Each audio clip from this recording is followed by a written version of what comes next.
تو حسین الیاس صاحب، یہ جو آپ نے لکھا تھا مضمون، بڑا شروع تو آپ نے بہت خوبصورت اور اس انداز سے کیا کہ تاریخ کے ملبے پر کھڑی امت، گمشدہ عظمت، خاموش حال، تاریخ مستقبل. تو یہ شروع کی چیزیں تو میں چھوڑ رہا ہوں، وہ میں نے خلاصہ بتا دیا، وہ آپ خود تبصرے میں کچھ چیزیں بتائیے گا. لیکن آگے جا کر پھر جو آپ نے نوحہ پڑھا، اور پھر مسلمانوں کو ہی آپ نے جو ہے نا، خاص طور پر ہماری مذہبی قیادت اور ان کو آپ نے اپنے، کیا کہنا چاہیے، حسب عادت کہے یا حسب معمول، آپ نے انہی کو نشانے پہ لے لیے ہے. اور پھر آپ نے یہ لکھا ہے کہ ہم نے حق تو مانگا، مگر صبر، فہم اور تدبر جیسے وہ لوازم جو اس کی راہ کے ناگزیر سنگ میل تھے، انہیں اختیار کرنے سے گریز کیا. شہادت کو تو ہم نے ایمانی زیور کی طرح سینے سے لگائے رکھا، مگر زندگی کی پیچیدہ راہوں میں تعمیر اور تدریجی پیش قدمی کو ہمیشہ شکست کی نظر سے دیکھا. ہم نے نعرے ضرور سیکھے، مگر ان نعروں کی پشت پر کوئی حکمت عملی نہ تراشی. ہم نے احتجاج کو تو گلے لگایا، مگر خود احتسابی کو ایسا زہر سمجھا جس سے سامنا کرنے کی جرت نہ ہوئی. ہم بار بار جذبات کے شعلے تو بھڑکاتے رہے، مگر ان شعلوں سے چراغ بنانے کا حوصلہ کبھی پیدا نہ کر سکے. پھر آگے آپ نے موجودہ صورتحال کے ساتھ اس کو کنیکٹ کرتے ہوئے لکھا کہ اور جب کسی نے اس فکری روش سے ہٹ کر تعمیر و تجدید کی بات کی تو اسے مغرب کا اعلی کار اور ملت کا غدار گردانا. مذہبی قیادت کے تحت شکست کا یہ سفر فلسطین، لبنان، شام، یمن اور اب ایران،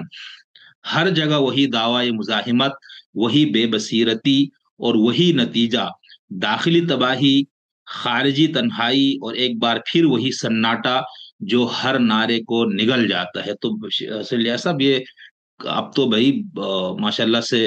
اسرائیل نے جب جارحیت کی تو اس کے بعد جو ایران نے ان کے اوپر جو میزائل داغنے شروع کیے،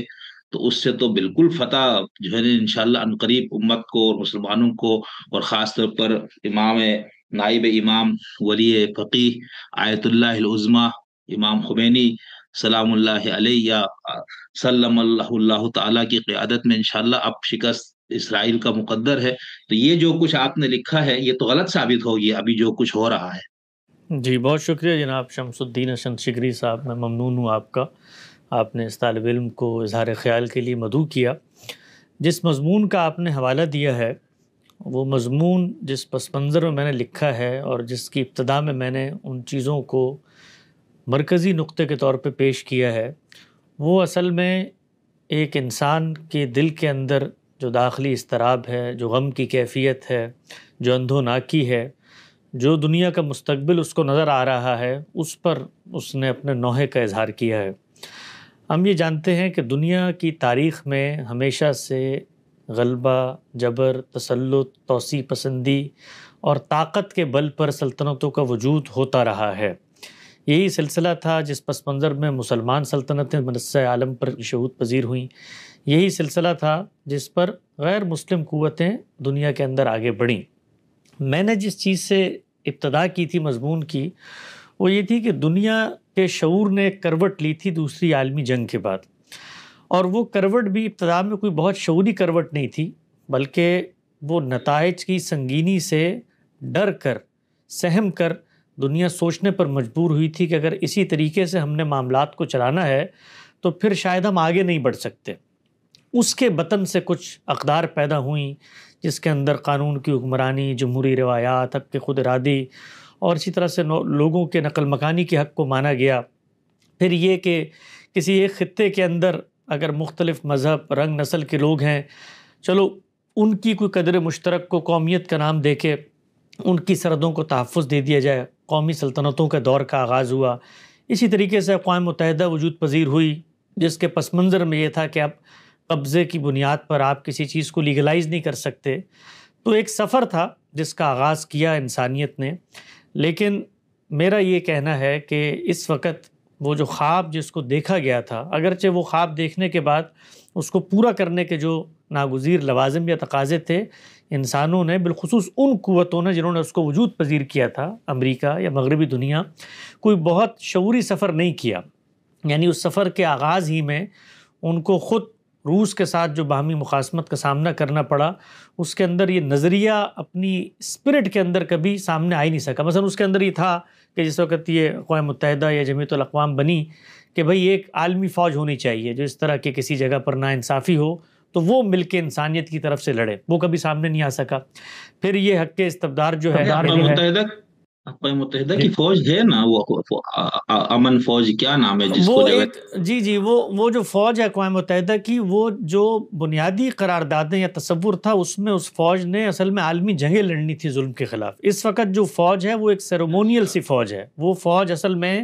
وہ اس طرح کی فوج نہیں ہے کہ جہاں پر ظلم ہو عدوان ہو اقوام متحدہ خود سے بیدار ہو کر کچھ فیصلے کرے۔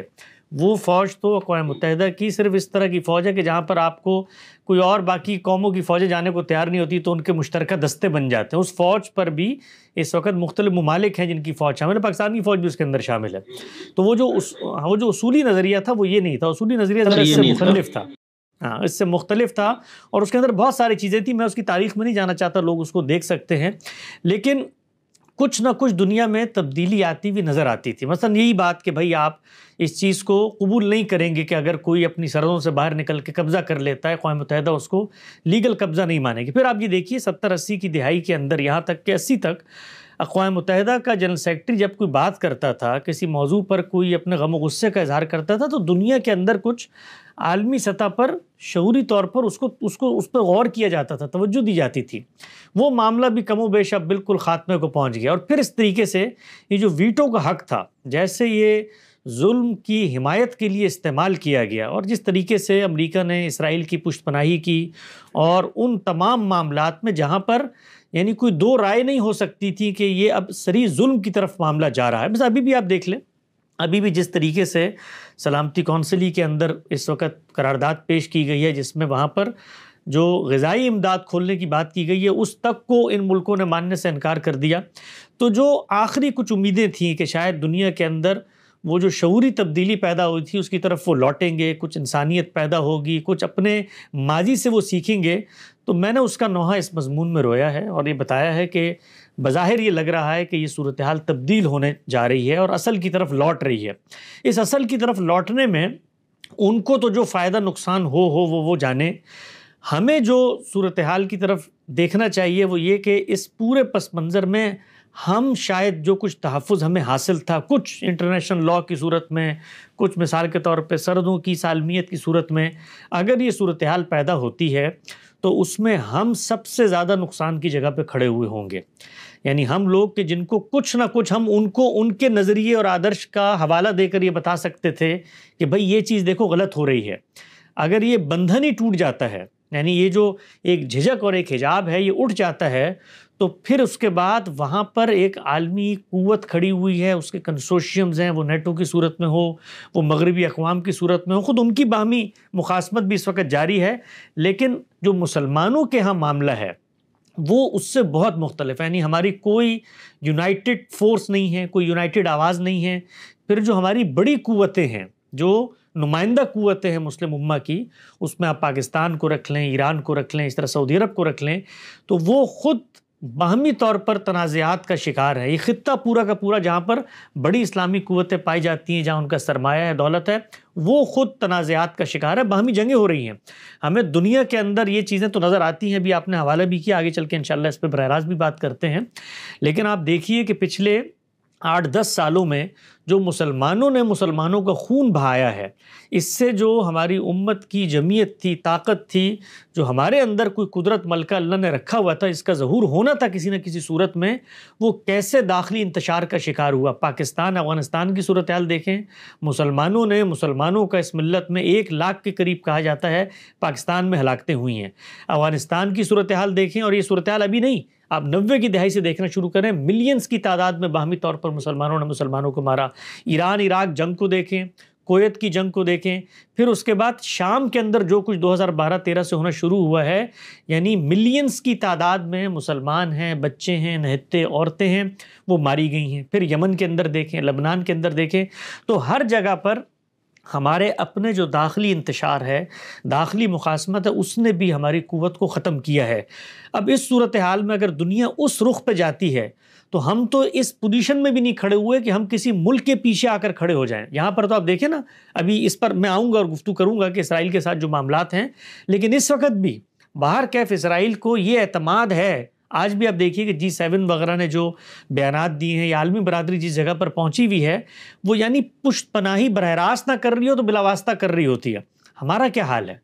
یعنی ہم لوگ تو ایک رسمی بیان دیتے ہوئے بھی 100 دفعہ سوچتے ہیں کہ جو ہمارے اتحاد ہیں، پاکستان بھی سوچتا ہے، سعودی عرب بھی سوچتا ہے کہ اس طرح کے تنازع میں ہمارا کوئی بیان ایسا نہ ہو کہ جو عالمی برادری کا یا بالخصوص امریکہ بہادر کی ناراضی کا باعث بن جائے. تو اس صورتحال میں جو عالمی عرف تبدیل ہو رہا ہے، اس میں معیشت کا انحصار، ٹیکنالوجی کا جو تناسب ہے، اور اس پس منظر میں خود ہماری جو داخلی کیفیت ہے، کیا ہم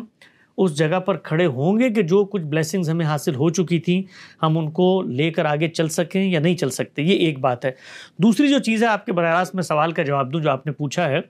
دیکھیے، اس میں کوئی شک و شبے کی بات نہیں ہے کہ دنیا کے اندر بے تحاشا ظلم ماضی میں بھی ہوتے رہے ہیں اور حال قریب میں بھی ہوئے ہیں. اسرائیل کا وجود کو اگر آپ اس پس منظر میں دیکھیں تو ایران کا یہ مقدمہ یا کسی مسلم ملک کا یہ مقدمہ کہ جی ایک غیر قانونی طور پر یا غیر انصافی کی بنیاد پر فاتحین نے یہاں پر ایک سلطنت کو وجود پذیر کر دیا اور ہمارا اقدام اصل میں اس ظلم کے خلاف ہے. یعنی ایران کا جو کلاسیکل نیریٹو ہے جو انقلاب ایران کے بعد سامنے آیا، وہ تو یہ تھا نا کہ جی ایک ظالم صہیونی ریاست ہے جو اس خطے پر مسلط کر دی گئی ہے، ہم اس کے خلاف جدوجہد کر رہے ہیں. تو اب یہ جو ایک مقدمہ ہے، اس مقدمے کو ایک نظریے کے طور پر اس ملت نے اپنایا اور اس کے کانسیکوینسز ہیں 40 سال سے وہ بھگت رہے ہیں. تو اس نظریے کو اپنا کر کیا دنیا آگے بڑھ سکتی ہے؟ اب پھر جب ہم اس موضوع پہ بات کریں گے تو ہمیں اپنوں کی طرف رخ کلام کرنا پڑے گا، ان سے گفتگو کرنی پڑے گی. مثال کے طور پر یہ پورا کا پورا معاملہ برطانیہ عظمیٰ نے کیا، جو اسرائیل ایک ظالم ناجائز صہیونی ریاست کے قیام کا تھا.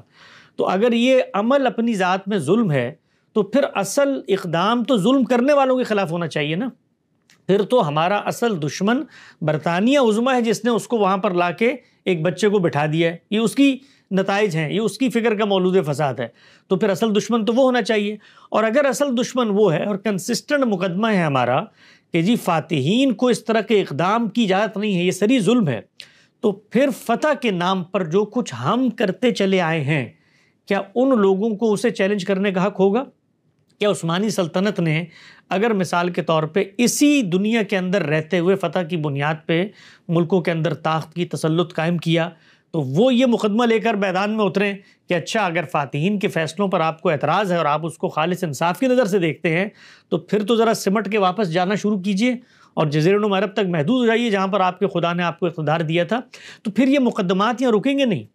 اور ان سرحدوں کے اندر جانے کی اگر ہم بات کرتے ہیں تو پھر سرحدوں کے باہر نکل کے جو طاقت یا توسیع پسندی کا ہمارا عالمی جذبہ ہے پھر اس کا ہم کیا کریں گے؟ یعنی خود ہمارا جو برادر اسلامی ملک ہے ایران، اس میں وہ ایک لطیفہ بھی آگے یاد کرائیے گا، انشاءاللہ سناؤں گا. تو ایران جو ہے اس نے جس طریقے سے طاقت کی ہے یا جس طریقے سے پراکسیز بنائی ہیں، سرحدوں سے باہر نکل کے بنائی ہیں نا، آخر ان ملکوں کو کیا عالمی قانون کے تحت وہاں پر ان چیزوں کی اجازت تھی؟ تو یہ اتنے کمپلیکس مقدمات ہیں جس میں اگر تاریخیت کا مقدمہ لے کر آتے ہیں، آپ فاتحین کی ناانصافی کا مقدمہ لے کر آتے ہیں، اس کے بعد کسی سلطنت کے خاتمے کی بات کرتے ہیں، تو پھر اس کے بڑے دیرینہ کانسیکوینسز ہیں. یہ اس طرح کا کوئی ظلم اور جبر نہیں ہے کہ آپ مثال کے طور پہ ایک سورن اسٹیٹ کے طور پہ بیٹھے ہوئے تھے، آپ کے ملک میں کوئی خزانہ تھا، باہر سے کوئی قوت آئی، اس نے حملہ آور ہو کے وہ چھیننے کی کوشش کی اور اب آپ مدافعت کے لیے جہاد کر رہے ہیں، ظلم و عدوان کے خلاف جہاد کر رہے ہیں. کچھ عالمی بندوبست کے سیاسی فیصلے تھے، ان سیاسی فیصلوں کو آپ نے تسلیم کرنے سے انکار کیا. ہم نے کبھی اس چیز پر گفتگو نہیں کی کہ وہ سیاسی فیصلے عین انصاف کی بنیاد پہ تھے. ہم جب بھی گفتگو کرتے ہیں تو وہ اس بنیاد پہ ہوتے ہیں کہ جب آپ ان سیاسی فیصلوں کو چیلنج کرتے ہیں اور ان کی بنیاد پر لڑنے کی کوشش کرتے ہیں تو ایک طرف آپ ہیں، نہتے ہیں، اکیلے ہیں، اور دوسری طرف وہ ظالم ہے کہ جس نے ان چیزوں کو وجود پذیر کیا ہے. تو اس میں بتدریج اگر کوئی وقتی نوعیت کی فتح بھی ہمیں حاصل ہو جاتی ہے تو بتدریج ہم اس جگہ پر جائیں گے جہاں پر ہم تنہائی کا شکار ہو جائیں گے. اور ہم نے یہ دیکھا کہ خود ہماری مملکتوں نے اس کا خمیازہ بھگتا ہے. عراق نے بھگتا ہے جب اس پر پابندیاں لگی ہیں، کیسے ہزاروں لاکھوں کی تعداد میں بچے وہاں پر سسکتے بلکتے ہوئے دنیا سے رخصت ہو گئے، دوائیاں وہاں پر نہیں ہوتی تھیں۔ یہی معاملہ ایران میں ایک سطح پر جاری ہے۔ پھر ملکوں کی ڈائنامکس الگ الگ ہیں۔ مثلا ایران نے آج یہ کام کر دیا کہ حماس نے یہ کام کیا، وہ بھی قابل عمل رہ سکتا تھا۔ ایران داخلی طور پر کچھ نہ کچھ اپنے وسائل رکھتا ہے، مملکت 40 سال کی ایجیٹیشن کے بعد بھی کم سے کم اپنے پیروں پر کھڑی ہوئی ہے۔ کیا پاکستان کی یہ صورتحال ہے کہ ہمارے پاس بھی تیل کے اسی طرح کی ذخیرے ہیں؟ تو ہر مملکت، ہر سلطنت اپنے زمان و مکان میں فیصلے کرتی ہے۔ وہ فیصلے اگر تو نتیجہ خیز ہو جائیں تو ہمیں اور آپ کو اس میں کوئی گفتگو کرنے کی ضرورت باقی نہیں رہتی۔ بظاہر جو کاسمیٹک نوعیت کی چیزیں سامنے نظر آ رہی ہوتی ہیں، اس سے نتیجہ خیزی پیدا نہیں ہو سکتی۔ مذہبی قیادت کے بارے میں جب ہم گفتگو کرتے ہیں، وہ ان کاسمیٹکس چیزوں کو بہت گلوریفائی کر کے فتح کا ایک نوید سنانا شروع کر دیتی ہیں۔ مثلا ابھی بھی صورتحال آپ دیکھ لیں نا کہ دنیا کی تاریخ میں یہ پہلی دفعہ ہوا ہے کہ کسی ملک کی مسلح جو ملٹری قیادت ہے وہ پہلے مرحلے میں اس کا خاتمہ ہو جائے۔ ہمیشہ دنیا میں ہوتا کیا تھا کہ پہلے مرحلے میں فوجیں لڑتی تھیں، اس کے بعد شہروں پہ قبضہ ہوتا تھا، اس کے بعد وہاں کے جو جرنیل ہیں حکمران پکڑے جاتے تھے۔ ٹیکنالوجی کا یہ فرق آپ ملاحظہ کریں کہ جنگ کا آغاز قیادت کے خاتمے سے ہوا ہے۔ پھر جو ایٹمی تنصیبات ہیں ان میں جس نوعیت کا حملہ ہوا، بھی تو گردش ہے، صورتحال دھندلی ہے، واضح نہیں ہو رہا کہ ایران نے جو کچھ کیا ہے اس سے ان کو اسٹریٹجی کے لحاظ سے کیا نقصان ہوا ہے۔ کوئی ان کی جو تنصیبات ہیں، ان کے پاس جو ایٹامک صلاحیت ہے، ان کے پاس جو فضائی صلاحیت ہے، اس کے اندر کیا چیز ہوئی ہے۔ تو یہ سب چیزیں وقت بتائے گا، لیکن جو میرا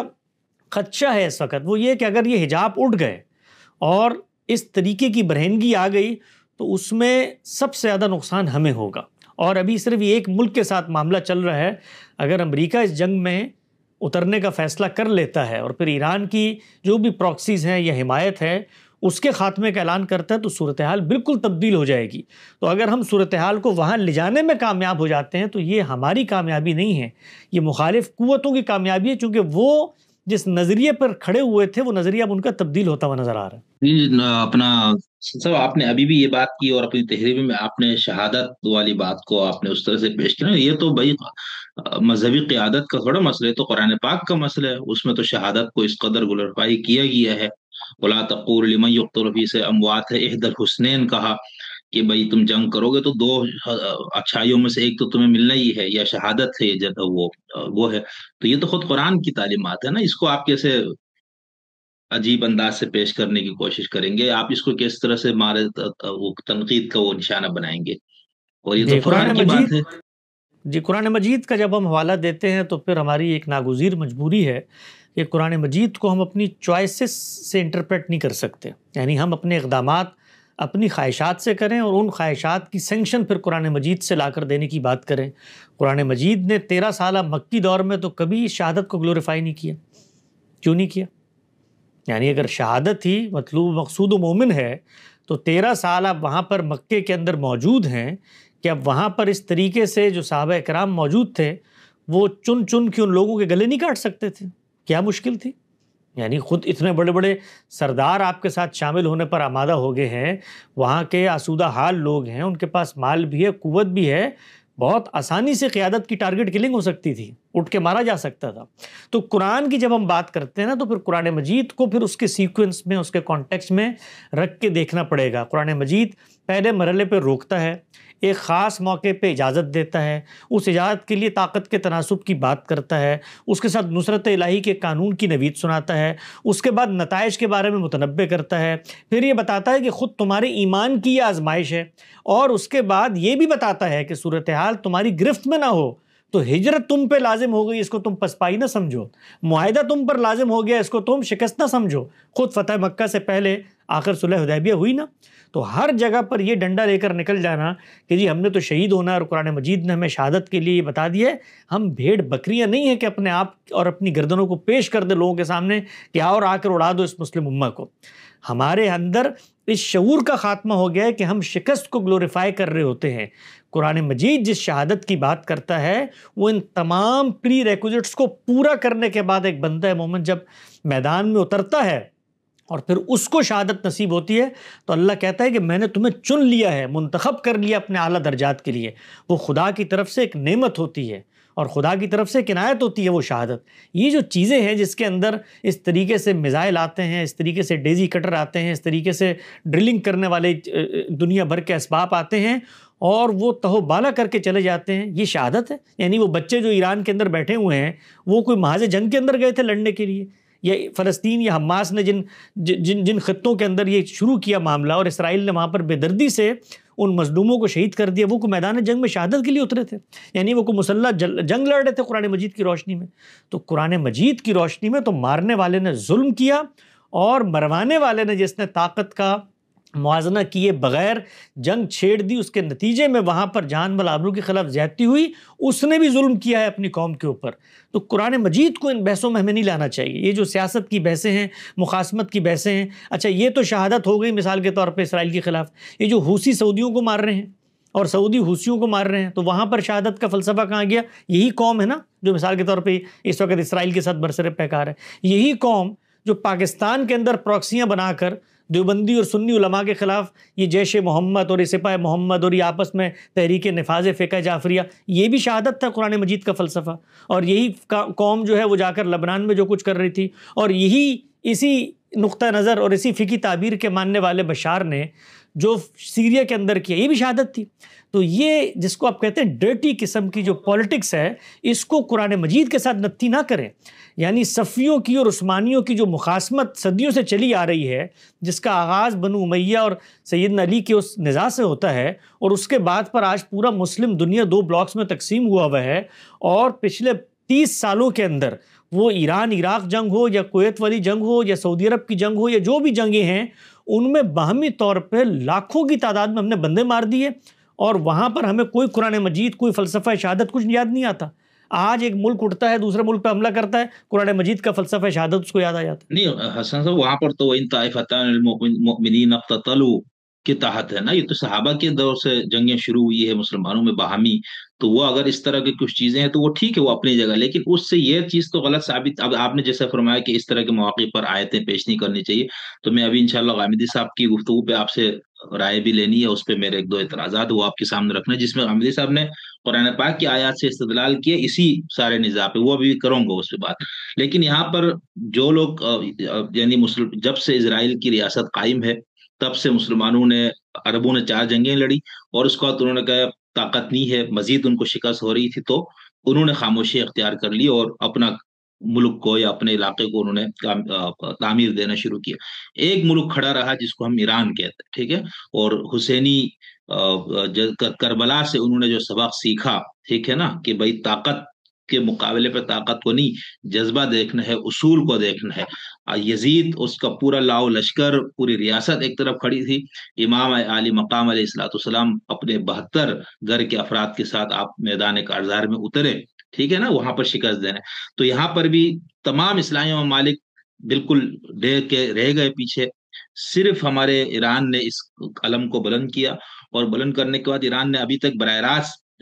جارحیت کر کے اسرائیل پہ حملہ نہیں کیا. اس وقت تو اسرائیل نے حملہ کیا نا، جارحیت وہاں سے ہوئی ہے، تو اس کا جواب دیا جا رہا ہے. اس جواب میں اگر کچھ شہادتیں ہو رہی تھی اور اس کو اگر قرآن پاک کی آیات اور ان سے لے کر لوگوں کے جذبے کو کیا جائے تو اتنی معیوب بات تو میرے خیال سے نہیں ہے.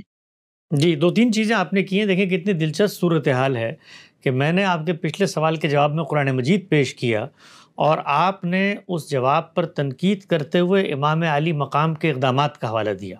گویا آپ کے نزدیک دین کا ماخذ جو ہے وہ قرآن مجید نہیں ہے، تاریخ کے اندر کھڑی ہوئی شخصیات کے اقدامات ہیں. تو اگر تو یہ صورتحال ہے تو پھر تو ہمیں اصولوں پہ بات کرنی چاہیے، اس لیے کہ جس جگہ کا آپ حوالہ دے رہے ہیں، امام علی مقام کا قدم قرآن کے خلاف نہیں ہے نا. قرآن سے ہی ماخوذ ہے کہ ظلم، بربریت، جابریت کے خلاف انسان کو کھڑا ہونا چاہیے نا. تو قرآن سے ہی ماخوذ ہے. انہوں نے جو کچھ کیا قرآن مجید کی روشنی میں، اس میں آپ کی تعبیر کیا ہے، ہماری تعبیر کیا ہے، اس پہ ظاہری بات ہے گفتگو ہو سکتی ہے. ہماری نظر میں تو انہوں نے کوئی اس طرح کا اقدام کیا ہی نہیں، بلکہ اس طرح کے اقدام جہاں پر ہو رہے تھے سرحدوں پر، وہاں پر قرآن کی روشنی میں جہاد اگر لازم بھی تھا تو اس کی طرف جانے کی بات کی. سیدنا حسین کے اگر پس منظر میں یہ بات شروع ہو جائے گی تو ایک نیا موضوع پیدا ہو جائے گا. لیکن میں محض حوالہ دے کے آگے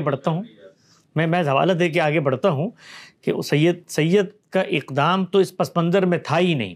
اور وہ بھی ایک نوعیت کی سیاسی کشمکش ہے، سیاسی جنگ ہے، وہاں بھی دین اور کفر کی جنگ اس کو بنانے کی کوئی ضرورت نہیں ہے۔ اس پہ دونوں طرح کے نیریٹو موجود ہیں، ہم نے بھی بڑی تفصیل سے اس پہ گفتگویں کی ہیں، ہمارا نقطہ نظر آپ وہاں پر جان سکتے ہیں۔ تاہم میں یہ ضرور کہوں گا کہ اس میں کوئی شک نہیں ہے، یعنی اس میں اگر کسی کو کوئی شک ہے تو وہ اندھے پن کا اظہار کر رہا ہے کہ اسرائیل نے جو کچھ اس کو حاصل تھا اس کے بعد اس نے جواز بنا کر مختلف چیزوں کو ظلم کیا ہے، اس میں کوئی شک و شبے کی گنجائش ہی نہیں ہے۔ یعنی یہ بات کہ جی اسرائیل کا وجود خطرے میں ہے اور اس کے تحفظ میں اس نے کچھ اقدامات کیے، اگر اس نیریٹو کو قبول بھی کر لیں تب بھی سرحدوں کی یہ توسیع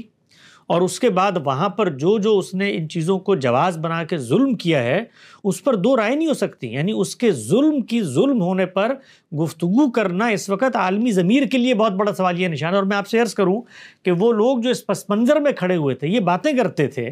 کہ جی اسرائیل کو مجبور کر دیا گیا ہے، وہ بھی اب یہ کہنے پر مجبور ہیں کہ اس مجبوری کا اس نے جیسے فائدہ اٹھایا ہے اپنے توسیع پسندانہ نظریات کو جلا بخشنے کے لیے، وہ دنیا کے سامنے ہے۔ یعنی اس پر اگر حملہ ہوا بھی تھا تو جو سرحدیں اس کو دی گئی تھیں ان کو اس میں واپس جانا چاہیے تھا۔ ایران کا جو مقدمہ ہے اس کے خلاف اگر تو اس تاریخی مقدمے کے اوپر ایران کھڑا ہوا ہے کہ مثال کے طور پر جو سرحدیں تھیں 67 سے پہلے کی، جو اس وقت عالمی برادری بھی مطالبہ کرتی ہے اسرائیل پر کہ آپ اس میں واپس جائیں، یہ جو گرین لائن طے کی گئی تھی، تو اس پر کچھ دنیا آگے بڑھ سکتی ہے، گفتگو ہو سکتی ہے، بات چیت ہو سکتی ہے۔ ایران جو مطالبہ لے کر اٹھا ہے وہ مطالبہ اس سلطنت کے خاتمے کا مطالبہ ہے۔ اگر اس کے خاتمے کا مطالبہ نہیں ہے اور وہ اسرائیل کے ساتھ آزاد فلسطینی ریاست کے قیام کی بات کرنا چاہتا ہے اور اس کے لیے جنگیں بھی ہوتی ہیں مثال کے طور پر، تو یہ ظلم و عدوان کے خلاف جنگیں، وہاں پر حکمت عملی کی بحث ہوگی۔ جو مقدمہ دو سلطنتوں نے آپس میں بنایا ہوا ہے وہ یہ ہے کہ یہ علاقہ ہماری میراث کا علاقہ ہے۔ اسرائیل کا کلاسیکل نیریٹو یہ ہے، اور وہ ہر وہ پہلو جس سے اس کو توسیع کی موقع ملے گا وہ توسیع کرے گا، اور اس نے کر کے دکھائی۔ یعنی اس نے ظلم اور عدوان کا بہانہ ہی بنانا صحیح کریں، کر کے دکھائی۔ اگر ایران اس کو ریورس کرنا چاہتا ہے، جو بات میں نے شروع میں کہی، وہ چیز ایک دن میں نہیں ہو سکتی، اس کے لیے بہت کچھ ہمیں کھونا پڑے گا، اور ایک امیڈیٹ مخاصمت ہو جاتی ہے، لڑائی ہو جاتی ہے، جارحیت ہو جاتی ہے۔ اس کے اندر ایران ایک مقدمہ لے کر کھڑا ہوا ہے، وہ دوسرا مقدمہ لے کر کھڑے ہوئے ہیں، تو یہ حقیقت میں سیاسی تنازعات ہیں۔ اس کو کفر و اسلام کی جنگ نہ بنائیں، یعنی یہ سیاسی تنازعات ہیں۔ اس خطے کے اندر مثال کے طور پہ آپ عالمی فاتحین کے کسی فیصلے کو ناانصافی سمجھتے ہیں تو یہ آپ کا سیاسی نقطہ نظر ہے۔ عالم اسلام عملاً اس فیصلے کو قبول کر کے کھڑا ہوا ہے۔ تو اس سیاسی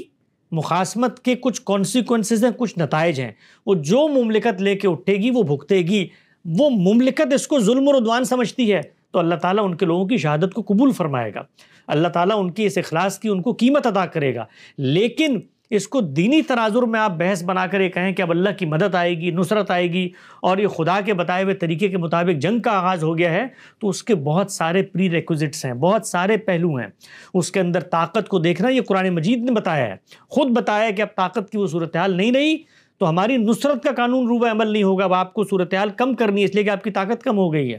اس میں 10 چیزیں ہیں، 10 پہلو ہیں جو دیکھنے پڑیں گے۔ تو دین اسلام میں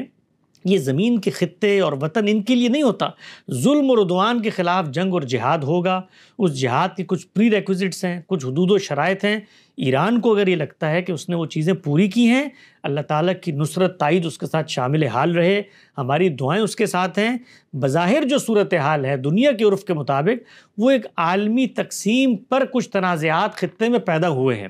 اس میں ایران 40 سال سے ان کو ریورس کرنے کی کوشش کر رہا تھا، اس میں اس کو شکست ہو گئی ہے، عملاً شکست ہوئی۔ شام کے اندر شکست ہوئی، لبنان کے اندر شکست ہوئی، اسی طریقے سے یمن کے اندر اس وقت جو صورتحال ہے بظاہر شکست کی طرف جا رہی ہے۔ تو اس پس منظر میں مشرق وسطیٰ میں جو ایک تاریخی تنازع ہے صفوی عثمانی شیعہ سنی تنازع، اس کے اندر اسرائیل کی ریاست پیدا ہوئی، اس میں کچھ مذہبی نیریٹو ایران کے اندر پیدا ہوئے، وہ نیریٹو خود اپنی توسیع چاہتے ہیں۔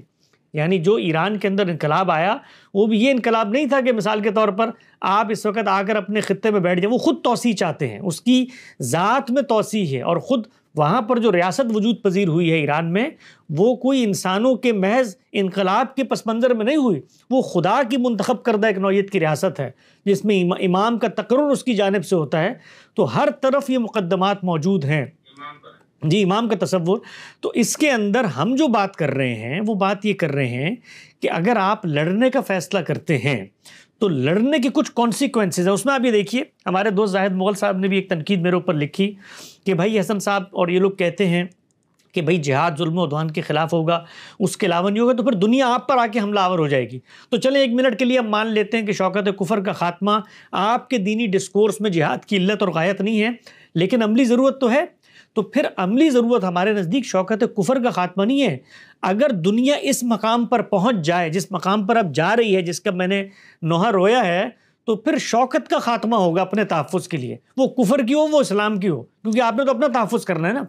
پھر پاکستان نے افغانستان سے اپنا تحفظ کرنا ہے. اگر اس کو یہ خطرہ ہو کہ افغانستان اوپر جائے گا تو اس پہ طاقت کر لے گا, جیسے دنیا میں ہمیشہ سے ہوتا چلا ہے, تو پھر کفر کی شوکت کی بات نہ کرے. تو پھر اس پس منظر میں ایران جہاں پر کھڑا ہوا ہے اس سے تو پھر پاکستان کو خطرہ لاحق ہو جاتا ہے, اس سے سعودی عرب کو خطرہ لاحق ہو جاتا ہے. تو یہ دنیا جس طرف لے کر جانے کی کوشش میں عالمی برادری لگ گئی ہے, اگر مسلمان بھی اس رخ پر چل پڑتے ہیں تو اس کا نقصان اور کسی کو نہیں ہوگا, صرف اور صرف ہمیں ہوگا. اس لیے کہ معیشت کی دوڑ میں ہم جہاں پر کھڑے ہوئے ہیں, عالمی اتحاد میں مسلمانوں کی جو صورتحال ہے وہاں پر جہاں ہم کھڑے ہوئے ہیں, اس میں اگلوں کو اگر موقع مل جائے ہمیں روندنے کا, تو آپ دیکھیں کہ خس و خاشاک کی طرح زمین کے پیٹ سے ہمارا صفایا ہونا شروع ہو جائے گا. ایسا آپ نے بھی اپنی گفتگو میں ابھی تک مسلسل ہم اور اپنے مضمون میں بھی آپ نے امت کا بار بار ذکر کیا, ابھی آخری جملوں میں بھی آپ نے یہ بات کی. تو یہ آپ لوگ, میں تو سمجھ رہا تھا کہ شاید آپ لوگ یہ چیزیں استعمال نہیں کرتے, یہ تو باقی ہمارے مسالک کے لوگوں کا یہ خیال ہے کہ بھائی آپ قومی ریاستوں میں رہتے ہوئے وہ الفاظ وہ اصطلاحات استعمال کر رہے ہیں جیسے آپ سلطنتوں میں ہے اور پوری دنیا مسلمانوں کے خلاف جنگ میں. ایسا تو نہیں ہے نا, دنیا کی جو لڑائی ہے وہ مسلمانوں سے یا اسلام سے تو نہیں ہے نا, وہ تو دو ریاستوں کی لڑائی. تو آپ بھی یہ بار بار استعمال کریں تو اس سے تو یہی تاثر ہو جا رہا ہے کہ آپ بھی اسی چیز کے قائل ہے کہ اسرائیل, امریکہ, یہ سب مل کے مسلمان اور اسلام کے خلاف جنگ کر رہے. تو یہ نقطۂ نظر ٹھیک ہے کہ آپ لوگوں کا نہیں, یہ تو اصل میں دیکھیے مذہبی جو بیانیہ ہے وہ ان جنگوں کو اس پس منظر میں لیتا ہے. ہم جب تنقید کرتے ہیں, کیسے لیے آپ نے بھی بار بار کہا ہم کمزور ہے, ہم یہ ہے, تو بھائی ہم سے کیا مراد ہے؟ پاکستان مراد ہونا چاہیے نا ہم سے. نہیں, ہم سے مراد یہ ہے کہ جس وقت مسلمان کسی نیریٹو کے پیچھے لڑنے کا فیصلہ کرتے ہیں تو کوئی پیچھے آ کر کھڑا ہوتا ہے نا ان کی. یہ بات ٹھیک ہے آپ کی, میں اس سے انکار نہیں کرتا کہ اس وقت دنیا کے اندر جو عالمی بلاکس بن چکے ہیں اس میں مذہب کوئی بنیادی حیثیت نہیں رکھتا. مثلاً عین ممکن ہے کہ کل ایران کے پیچھے روس اور چین آ کر کھڑے ہو جائیں. اس وقت ہندوستان پاکستان کی لڑائی تھی, تو اگر ہم کلمہ توحید کے ماننے والے ہماری مشرکوں سے لڑائی تھی تو ایک دوسرے بڑے مشرک نے آ کے ہماری حمایت کی اور اس کی وجہ سے ہم جنگ جیت گئے. تو دنیا اسی طرف جا رہی ہے, لیکن سوال یہ ہے کہ دنیا کے ہاں مفادات بھی ہوتے ہیں, دنیا کے ہاں اپنی ذاتی انا کی خاطر بہت ساری چیزیں کی, خود خطے کی جو جیو پولیٹیکل صورتحال ان میں بھی بہت سارے تقاضے ہوتے ہیں. ہم جب چیزوں کو مذہب کی بنیاد پر لے کر چلتے ہیں, ہم چلتے ہیں, مسلم امت چلتی ہے. مثلا ایران یہ جو مقدمہ پیش کرتا ہے اسرائیل کے خاتمے کا, تو اس کے اندر مسجد اقصیٰ کی وہ جو دینی حیثیت زیر بحث آتی ہے کہ نہیں آتی؟ یعنی اور بھی اتنی سلطنتیں وجود پذیر کی ہیں آخر برطانیہ عظمیٰ نے, اس پہ ہمیں اعتراض نہیں ہوتا, اس لیے کہ اس خطے کی ایک دینی سگنیفیکنس ہم محسوس کر رہے ہوتے ہیں. حماس اس خطے کی دینی سگنیفیکنس محسوس کر رہی ہوتی ہے, پاکستان کے علماء اس خطے کی دینی سگنیفیکنس کو سامنے رکھ کے جہاد کا اعلان کر رہے ہوتے ہیں. تو ہم لوگوں کے ہاں, مذہبی دنیا کے ہاں جو ظلم اور عدوان کے معاملات عالمی عرف میں ہو رہے ہوتے ہیں وہ ہوئے ہیں, ان کو جب مذہبی کونیٹیشن میں پیش کیا جاتا ہے تو ہم یہ کہتے ہیں کہ بھائی یہ ظلم بھی ہے, اس کو پہلے مذہبی مسئلہ نہ بناؤ, اس سے الگ کرو. اور ظلم اگر ہے تو ظلم اگر تمہارے ساتھ ہوا ہے اور تم اس کا خاتمہ کرنا چاہتے ہو تو تم اس پوزیشن میں نہیں ہو فی الحال. دیکھیے غامدی صاحب نے بھی جو بات کہی اور میں نے بھی اپنے مضمون میں جو بات لکھی وہ یہ کہ عالمی سطح پر شکست کے باوجود, اور مسلمانوں کی یہ شکست اگرچہ جن کو ہم کہتے ہیں نا مسلمانوں کی جو حکومت تھی 1000 سال, وہ 1000 سال کی حکومت آپس میں بھی لڑ کے مر رہے تھے. یعنی ہندوستان کے اندر مغلوں نے اس سے پہلے لودھی, اور لودھیوں نے تغلقوں سے وہی خاندان چھینا تھا. خود عثمانی اور صفوی مسلمان ہونے کے باوجود لڑ رہے تھے. تو ہماری وہ بھی 1000 سالہ جنگ اور اقتدار بھی مخاصمت ہی کا اقتدار تھا. لیکن بہر کیف گلوبل سطح پر 3 سلطنتیں موجود تھیں. وہ عثمانیوں کی تھی آخر میں, اس سے پہلے صفویوں کی تھی, اور اس سے پہلے یہاں پر مغلوں کی تھی. اب یہ جو سلطنتیں ہیں ان کا بھی خاتمہ ہو گیا. ہم جس وقت یہ کہتے ہیں کہ کوئی ایک ملت, ایک نیشن اٹھتی ہے, ایران اٹھتا ہے, پاکستان اٹھتا ہے کسی جگہ پر لڑنے کے لیے، تو یہ ذہن میں رکھو کہ پیچھے تمہاری وہ امت نہیں کھڑی ہوئی، پیچھے تمہاری وہ ملت نہیں کھڑی ہوئی، پیچھے تمہارا وہ عالمی اقتدار نہیں کھڑا ہوا جو تمہیں اس کے کانسیکوینسز سے بچا لے گا۔ وہاں پر اس سے مختلف صورتحال ہے، مذہبی بنیادوں پہ نہیں ہے، مفاد کی بنیادوں پہ، فتح کی بنیادوں پہ۔ مثلا اس وقت آپ دیکھیے نیٹو کا اتحاد ہے، اس وقت آپ دیکھیے یورپی یونین کا اتحاد ہے، وہ لوگ ایک دوسرے کا تحفظ کرتے ہیں، بقا کرتے ہیں، وہ اپنے فیصلوں کے پیچھے کھڑے ہوتے ہیں۔ یعنی اسرائیل کے اندر یہ جو طاقت آئی ہے اس وقت کہ وہ آ کر حملہ آور ہو جاتا ہے، یہ طاقت کہاں سے آئی ہے؟ خود اسرائیل نے جو ایٹم بم بنا لیا، وہ ایٹم بم کس نے دیا ان کو؟ تو یہ سب چیزیں پس منظر میں کھڑے ہوئے لوگ کر رہے ہوتے ہیں۔ تو ہم لوگ یہ کہتے ہیں کہ دیکھو نہ ہمارا اسلام کا وہ باہمی رشتہ ایک دوسرے کے ساتھ سلامت ہے، 57 اسلامی ممالک ہیں، ہر کوئی اپنی اپنی سرحد میں بیٹھا ہوا ہے۔ اس میں یہ خواب تم دیکھو کہ ہم عالمی سطح پر غلبہ واپس لے آئیں گے، اس میں خواب دیکھو کہ جہاد کا اعلان کر کے مسلم دنیا کے حکمرانوں کو بلیک میل کریں گے تو وہ آ کر سب چڑھ دوڑیں گے، یہ ممکن نہیں ہے۔ ہم امت کی صورتحال میں وہاں پر نہیں کھڑے ہوئے۔ تو جب ہم یہ بات کر رہے ہوتے ہیں تو ہم ہرگز یہ نہیں کہہ رہے ہوتے کہ اب کھڑے ہو جائیں اور ہونے کے بعد ایک مشترک طاقت بنے اور طاقت بننے کے بعد مذہب کی بنیاد پہ اب چیلنج کریں۔ ہم اس مقدمے کو جو موجود ہے اس کو ریفیوٹ کر رہے ہوتے ہیں۔ اچھا سر، صاحب آپ نے اپنے گفتگو میں ایک دو بار پھر یہ اسرائیل کو بھی آپ نے تانے میں برے الفاظ سے یاد کیا، ظالم ریاست فلانا یہ سب۔ تو بھائی ریاست مطلب بنی جو جس طرح سے جو عرف اس وقت تھا اس کے مطابق ٹھیک ہے، اور ان کو وہاں بسایا گیا۔ اب جو اس کے ارد گرد کے سارے ممالک اس کو تسلیم کرنے کے لیے تیار نہیں ہے، بلکہ اپنے نعروں میں اعلانات میں کہتے ہیں، اور خامنائی اور خمینی صاحب یہ ایران کا تو شروع سے ہی ہے، یعنی بلکہ ان کے ہاں نماز کے بعد بھی یہ لگتا ہے مقبر اسرائیل اور مقبر امریکہ، یہ باقاعدہ اذکار کے طور پر ہے۔ تو اس صورتحال میں اسرائیل تو خود مظلوم ترین ریاست ہے پوری دنیا میں۔ ابھی جسے مثال کے طور پر کل میں نے اپنے ایک دوست سے اس موضوع پہ گفتگو کی تھی، شوزب صاحب سے، تو ان کو ہی میں نے یہ کہا بھائی اگر یہاں سے افغانستان آپ کو نہ مانے، ادھر سے ایران نہ مانے، یہاں سے انڈیا نہ مانے، وہاں سے چائنا نہ مانے، اور باقی جو اور ان میں سے سب کا یہ ہو کہ ہمارا مذہبی عقیدہ ہے تمہیں ختم کرنا، تو اس صورتحال میں تو اسرائیل نے بھی اگر ایران پہ حملہ کی تو یہ جارحیت تو نہیں ہے نا، یہ تو دفاع ہے۔ نہیں، دیکھیے اگر اسرائیل کے ساتھ یہ معاملہ تھا کہ عالمی برادری نے اس کو وہاں پر لا کے بٹھا دیا، گرد و پیش کے ممالک اس کے وجود کو نہیں مان رہے اور اس کو اپنی بقا کی جنگ لڑنا پڑ رہی ہے، تو اس کے جو اقدامات ہیں وہ اس نیریٹو کے ساتھ میل نہیں کھاتے۔ یعنی مثال کے طور پہ یہ نہیں ہو سکتا تھا آپ پر چلیے یلغار ہو گئی، 48 میں آپ کے مقدمے کے مطابق یلغار ہو گئی، 67 میں آپ کے مقدمے کے مطابق یلغار ہو گئی، تو آپ یلغار کا مقابلہ کریں۔ آپ نے یلغار کے نتیجے میں جو سرحدوں کی توسیع کی، اچھا سرحدیں اگر آپ کی نظر میں یعنی اسرائیل کی نظر میں اس کی سرحدیں غیر منصفانہ تھیں، یہ ہوتا ہے دنیا بھر میں، مملکتوں کو یہ تشویش پیدا ہو جاتی ہے کہ اگر سرحد کے متصل ساتھ دشمن آ کے بیٹھا ہوا ہے تو ہم تو اپنی بقا کی جنگ لڑتے رہیں گے، ہم تو تحفظ میں رہیں گے نہیں، تو پھر اس کو اقوام متحدہ میں جانا چاہیے تھا۔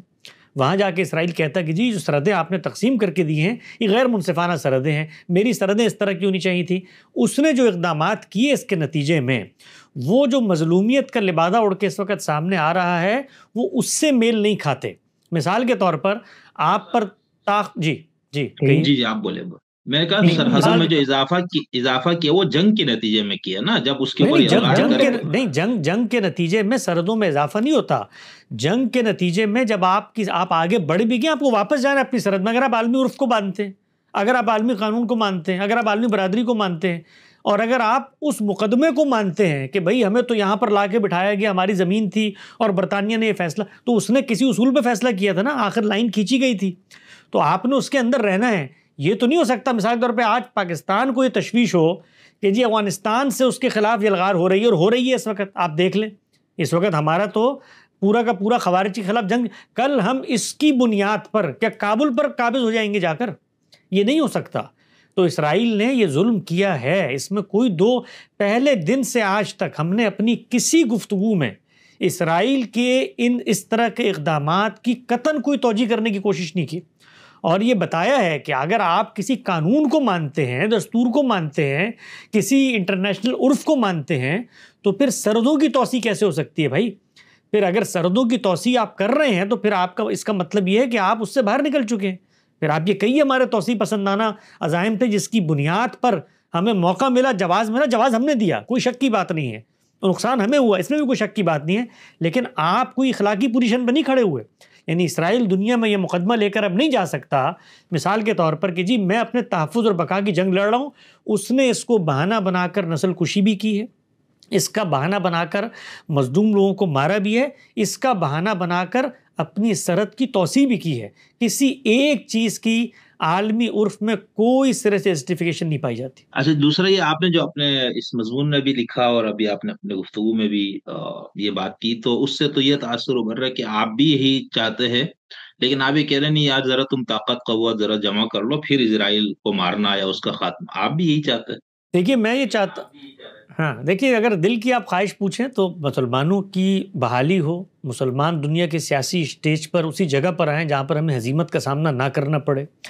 ہماری قوم کے اندر اللہ تعالیٰ نے اسی طرح کے انسان پیدا کیے ہیں جیسے مغربی اقوام میں ہوتے ہیں، ان کے اندر بھی صلاحیت ہے، ان کے اندر بھی ٹیلنٹ ہے۔ جو خطے ہمیں مل گئے ہیں، اسرائیل کو ختم کیا جائے، اسرائیل کا خاتمہ کیا جائے۔ خاتمے کی جب آپ بحث کرتے ہیں تو خاتمے کی بحث جو ہے وہ اصل میں بہت سارے اور مقدمات کا پنڈورا باکس کھول دیتی ہے۔ خاتمے کی بحث میں سب کچھ آپ کو مل گئی نا، آپ کے وقت آپ کی نصیحت پہ عمل کیا مسلمان ممالک نے، اور اچھی طرح انہوں نے طاقت قوت حاصل کر کے نہ صرف مقابلہ کرنے کی بلکہ شکست سے فاش دینے کی صلاحیت میں آ جائے تو پھر وہاں پر اگر تو وہ مسلمان ہے تو پہلے تو ان کو قرآن مجید سے کچھ چیزوں کو کوالیفائی کرنا ہوگا۔ ہمارے دین میں کوئی اسرائیل ہو، کوئی فلسطین ہو، کوئی پاکستان ہو، سلطنت کے حصول کے لیے جنگیں نہیں ہو سکتی، یہ دین نے طے کر لیا ہے۔ تو اسرائیل کے خلاف کوئی اخلاقی مقدمہ ہے تو وہ اخلاقی مقدمہ پہلے کوالیفائی ہوگا، اور بحیثیت مسلمان پر کنسسٹنسی کے ساتھ وہ اخلاقی مقدمہ کیا ہے مسلمانوں کا؟ وہ یہ ہے کہ جی خطے کے اندر یہاں پر ناجائز طور پہ ان کو بٹھا دیا گیا تھا، یہ خطہ ہماری ملکیت ہے۔ مثال کے طور پر اگر یہ مقدمہ ہے جیسے ہاں یہ بات جو ہے، یہ بات اس پر کافی بحث ہو سکتی ہے، یہ ایسا نہیں ہے کیونکہ اس ملت کے ساتھ، اس زمین کے ساتھ ان کا رشتہ ہم سے پرانا ہے، اور اس کی بنیاد پر یہی میں کہتا ہوں جو میں نے آپ کے ساتھ ایک پوڈ کاسٹ میں بھی گفتگو کی تھی کہ اگر تاریخیت کا مقدمہ کھول دیتے ہیں تو پھر یہ ایک لمبا پنڈورا باکس ہے۔ پھر آپ کو مسلمان کے بارے میں اللہ نے یہ کہہ دیا ہے کہ تم تضاد میں نہیں جی سکتے، تو پھر تاریخیت کے مقدمے پہ ہندوستان کے ساتھ جو ہمارا ریلیشن پیدا ہوتا ہے اس کا بھی نظر ثانی کرنی پڑے گی، ترکی کو نظر ثانی کرنی پڑے گی کہ ساری جو آگے کی ریاستیں اس نے حاصل کی۔ تو مقدمہ کیا ہے؟ مقدمہ اگر دینی بنیاد ہے، اس کی ظلم اور عدوان ہے، تو اس کو عالمی ضمیر کی سطح پہ کوالیفائی ہونا چاہیے۔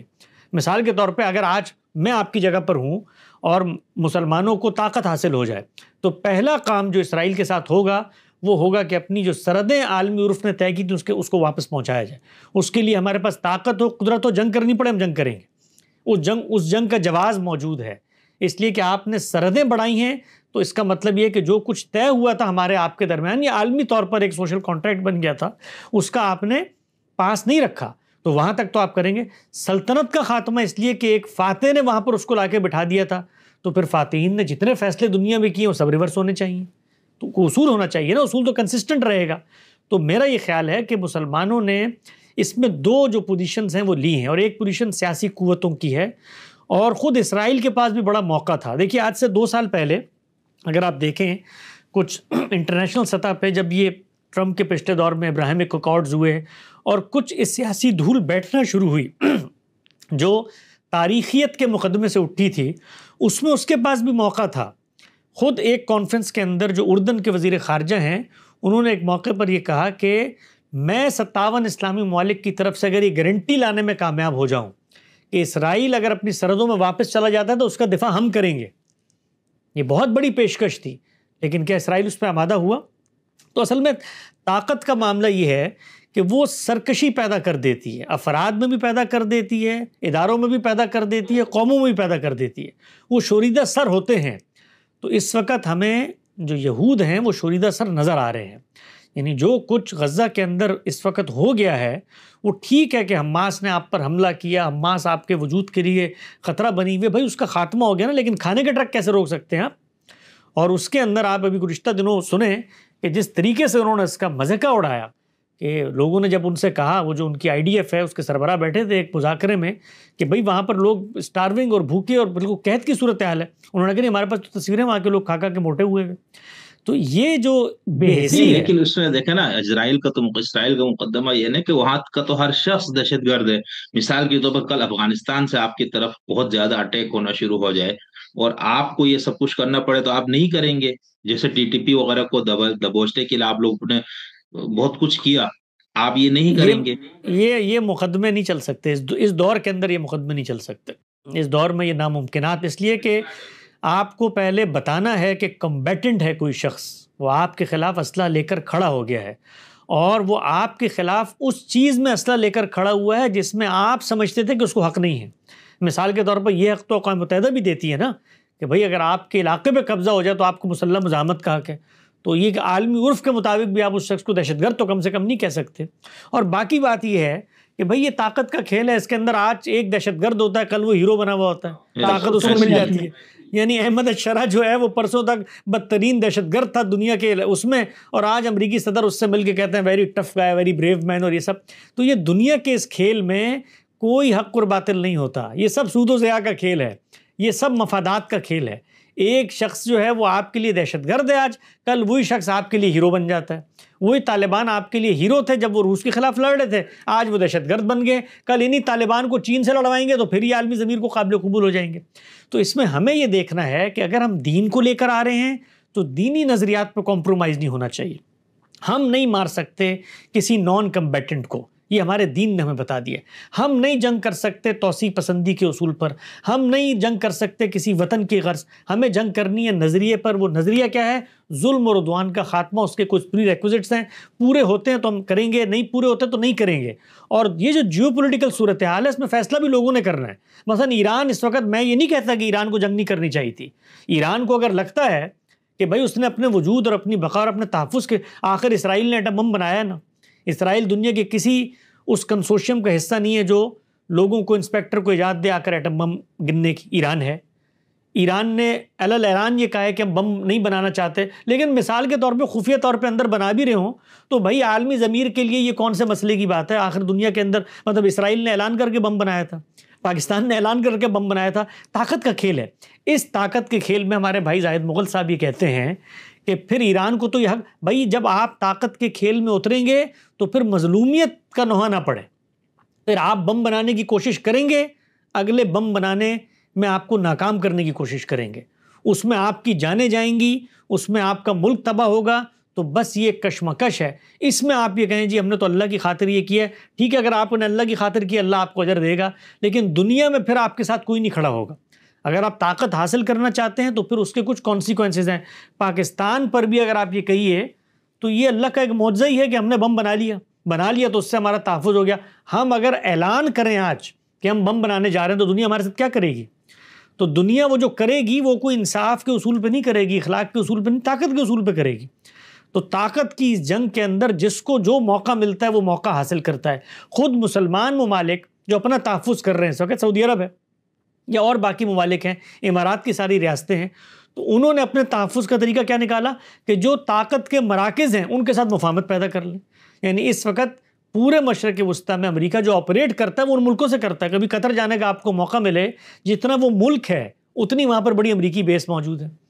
تو ان ملکوں نے یہ معاملہ کیا اپنے تو ہر ملک اپنی بقا کی ایک جنگ لڑ رہا ہے۔ پاکستان اپنی سطح پہ لڑ رہا ہے، اس میں کوئی مذہب نہیں ہے، کوئی اس طرح کی ترجیح نہیں ہے، کوئی نظریہ نہیں ہے۔ یعنی مثال کے طور پر اگر کوئی نظریاتی جنگ ہے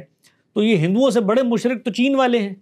تو وہاں پر جا کے تو ہم ان کے گن گاتے ہیں، نہ ہمیں مذہب یاد آتا ہے، نہ ملت یاد آتی ہے، نہ قوم یاد آتی ہے۔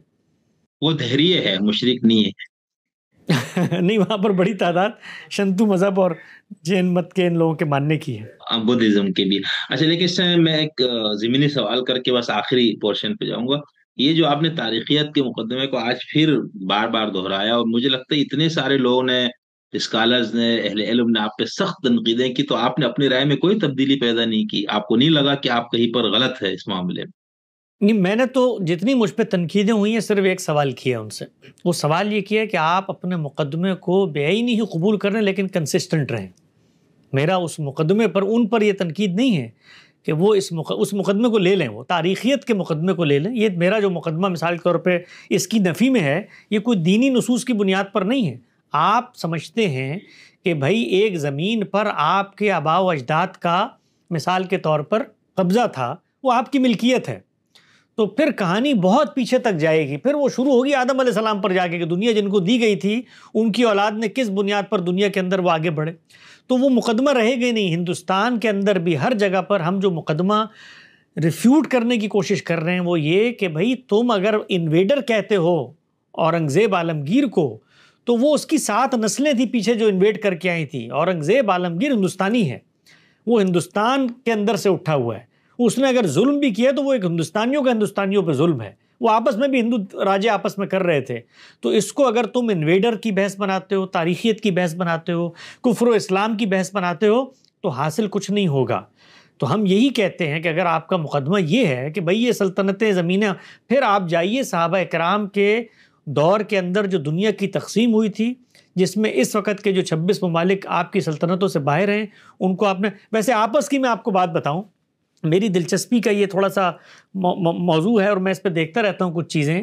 اس وقت جو مسلمانوں کو 57 سلطنتیں حاصل ہیں، تاریخیت کے مقدمے پہ جو صحابہ اکرام کا رقبہ تھا، تاریخیت کے مقدمے پہ بتا رہا ہوں میں آپ کو، وہ رقبہ اس سے بہت کم تھا. اس وقت زیادہ رقبہ ہے،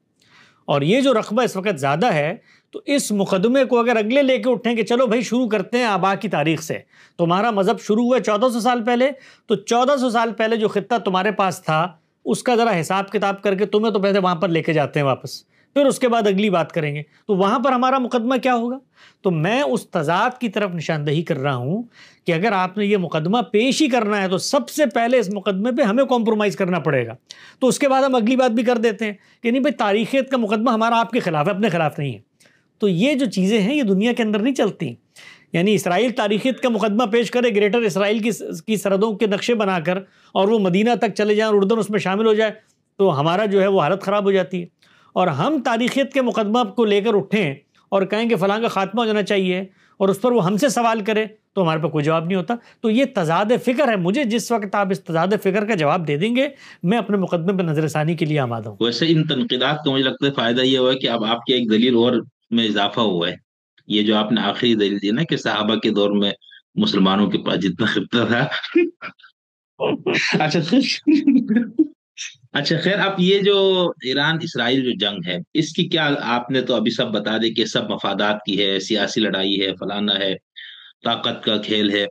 تو بھائی ایک تو یہ نیریٹو ہے، دوسرا یہ ہے کہ ہم جدلیاتی مادیت کے نقطۂ نظر سے چیزیں جو دیکھنے والے وہ اس حساب سے اس کی توجہ دیتے ہیں. ایک غامدی صاحب نے توجہ دی ہے، وہ بات جو ہے نا، وہ تو بالکل ایسا لگ رہا ہے جیسے ان کا اپنا جو نقطۂ نظر، یعنی آپ لوگوں کا اتنا حجت کا، تو اس میں ایسا لگ رہا ہے جیسے ایک پیغمبر اتنا حجت کا اعلان کر رہا ہے. جی ایسا نہیں ہے. میرا خیال یہ ہے کہ اگر آپ چیزوں کو اس کے کانٹیکسٹ میں رکھ کے دیکھیں نا، تو ایک بندہ مومن جو دنیا میں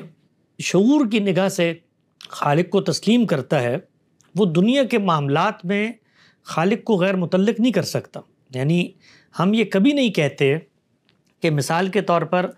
آپ اگر کہیں جنگ لڑیں گے تو اس میں نصرت الہی کا قانون روبہ عمل نہیں ہوگا. ہم خالق ہی کے ورڈکٹ کا حوالہ دے کر بتا رہے ہوتے ہیں کہ خالق نے اپنی نصرت کا یہ قاعدہ بتایا ہے کہ توازن ہوگا تو میری نصرت بھی شامل حال ہو جائے گی. ہم کہیں اس کی نفی نہیں کرتے کہ خالق اتمام حجت کرنے کے بعد غیر متعلق ہو کے بیٹھ گیا. خالق نے خود دنیا کے حوالے سے اپنی اسکیم بتائی ہے. ایک تو اس میں عزل و نسب کا قانون ہے جو قوموں کی سطح پر جاری ہے. اس میں وہ قوموں کو آگے لے کر آتا ہے اور پھر ان کو اسٹیج سے اتار دیتا ہے. کسی جگہ پر جا کے اس نوعیت کے معاملات کر دیتا ہے کہ انسان کی عقل حیرت زدہ اور دنگ رہ جاتی ہے کہ یہ معاملہ ہوا کیسے. مثال دیکھیے نا، جس پس منظر میں ہم نے یہ بات کی کہ عالمی سطح پر مسلمانوں کو شکست ہوئی. شکست ہونے کے بعد جو دنیا کا عرف اور تمدن تھا، اس میں تو جو میں نے آرٹیکل میں بھی بات لکھی ہوئی تھا کہ ہماری ماؤں نے نعوذ باللہ لونڈیاں بننا تھا، ہم نے باج گزار بننا تھا، غلامی ہونی تھی، اور ایک ایسی زندگی کی طرف ہمیں دھکیلا جانا تھا جس میں ہم بھیگ دیتے ہیں جینے کی، آرزو ہوتی ہے مر جانے کی. اس پس منظر سے خدا نے نکالا، اور وہ قومیں جو طاقتیں پا رہی تھیں خود آپس میں ان کو لڑوا دیا. اب جب ہم کہتے ہیں لڑوا دیا، تو یہ یوں نہیں ہوتا کہ مثال کے طور پہ ہٹلر پر وہی آئی تھی کہ جا کر تم برطانیہ پر چڑھ دوڑو. یہ ہوتا ہے کہ سارے معاملات خدا کے اذن سے ہوئے، خدا کی مشیت سے ہوئے، اس نے ہونے دیے، اور اس کے کچھ نتائج نکلے. ان نتائج کا اگر آپ تجزیہ کریں تو یہ حقیقت ہے. میں نے اپنے آرٹیکل میں بھی لکھا کہ جو دنیاوی اصول ہیں، یعنی جو اس وقت مادہ پرستی کے پس منظر میں آپ دیکھ لیں، ان کی توجیہ ناممکنات میں سے ہے. یعنی یہاں پر کچھ لوگ پیدا ہوتے ہیں، وہ فلسفے پیش کرتے ہیں، ان فلسفوں سے کچھ حکمران متاثر ہوتے ہیں، اس کا اثر عالمی سطح پر جاتا ہے، خود عالمی قوتیں یکا یک باہم دست و گریباں ہو جاتی ہیں، اس کے نتیجے میں ان سلطنتوں سے وہ بھاگنے پر مجبور ہو جاتی ہیں، وہاں پر ایک تقسیم ہوتی ہے، اس تقسیم میں جہاں پر ہم کہیں نہیں کھڑے ہوئے تھے عددی تعداد کے علاوہ، وہاں پر ہمیں 57 ممالک مل جاتے ہیں۔ ان 57 ممالک کے ملنے کے بعد اگر ہم کسی خدا کو مانتے ہیں تو ہم یہ دیکھیں گے نا کہ بھئی شکست کے باوجود اگر میں بدحال تھا، نہ میرے پاس تعلیم تھی، نہ پس منظر تھا، نہ تجربہ تھا، اور مجھے یکا یک اتنی بڑی سلطنت، اتنا بڑا مرتبہ، اتنی بڑی نوکری مل گئی، تو میں یہ دیکھوں گا نا کہ یہ جس نے دی ہے تو آخر وہ بھی تو دنیا میں موجود ہے، اس کے بھی کچھ قوانین چل رہے ہیں، اس کے مجھ سے کچھ تقاضے ہیں کہ نہیں ہیں اس پر۔ تو ہم نے یہ کہا ہے کہ اللہ تعالیٰ نے ہر جگہ یہ بتایا ہے کہ لَإِن شَكَرْتُمْ لَأَزِيدَنَّكُمْ، بندہ مومن قناعت کرتا ہے، شکر کرتا ہے تو اللہ اس میں افزونی کرتا ہے، اضافہ کرتا ہے۔ تو ہم گرے ہوئے تھے، ہمیں خدا نے اٹھا دیا، اٹھا کے اس جگہ پر پہنچا دیا، اور ہمارے قدموں تلے سے تیل کے کنویں اور ندیاں بہا دیں، اور ہم وہ قوم جس قوم کو سر چھپانے کی جگہ نہیں مل رہی تھی، آپ امیجن کریں ہم یہود کی طرح دنیا میں بھٹک رہے ہوتے، آج ملک ہمارے ساتھ وہی معاملہ ہو رہا ہوتا جو 100 سال ان کے ساتھ ہوا، لیکن یکا یک صورتحال خدا نے بدلی اور ہمیں عالمی منظرنامے پہ اس سیاسی افق پہ ابھار کے 57 ریاستیں دے دی، اور ان ریاستوں کے اندر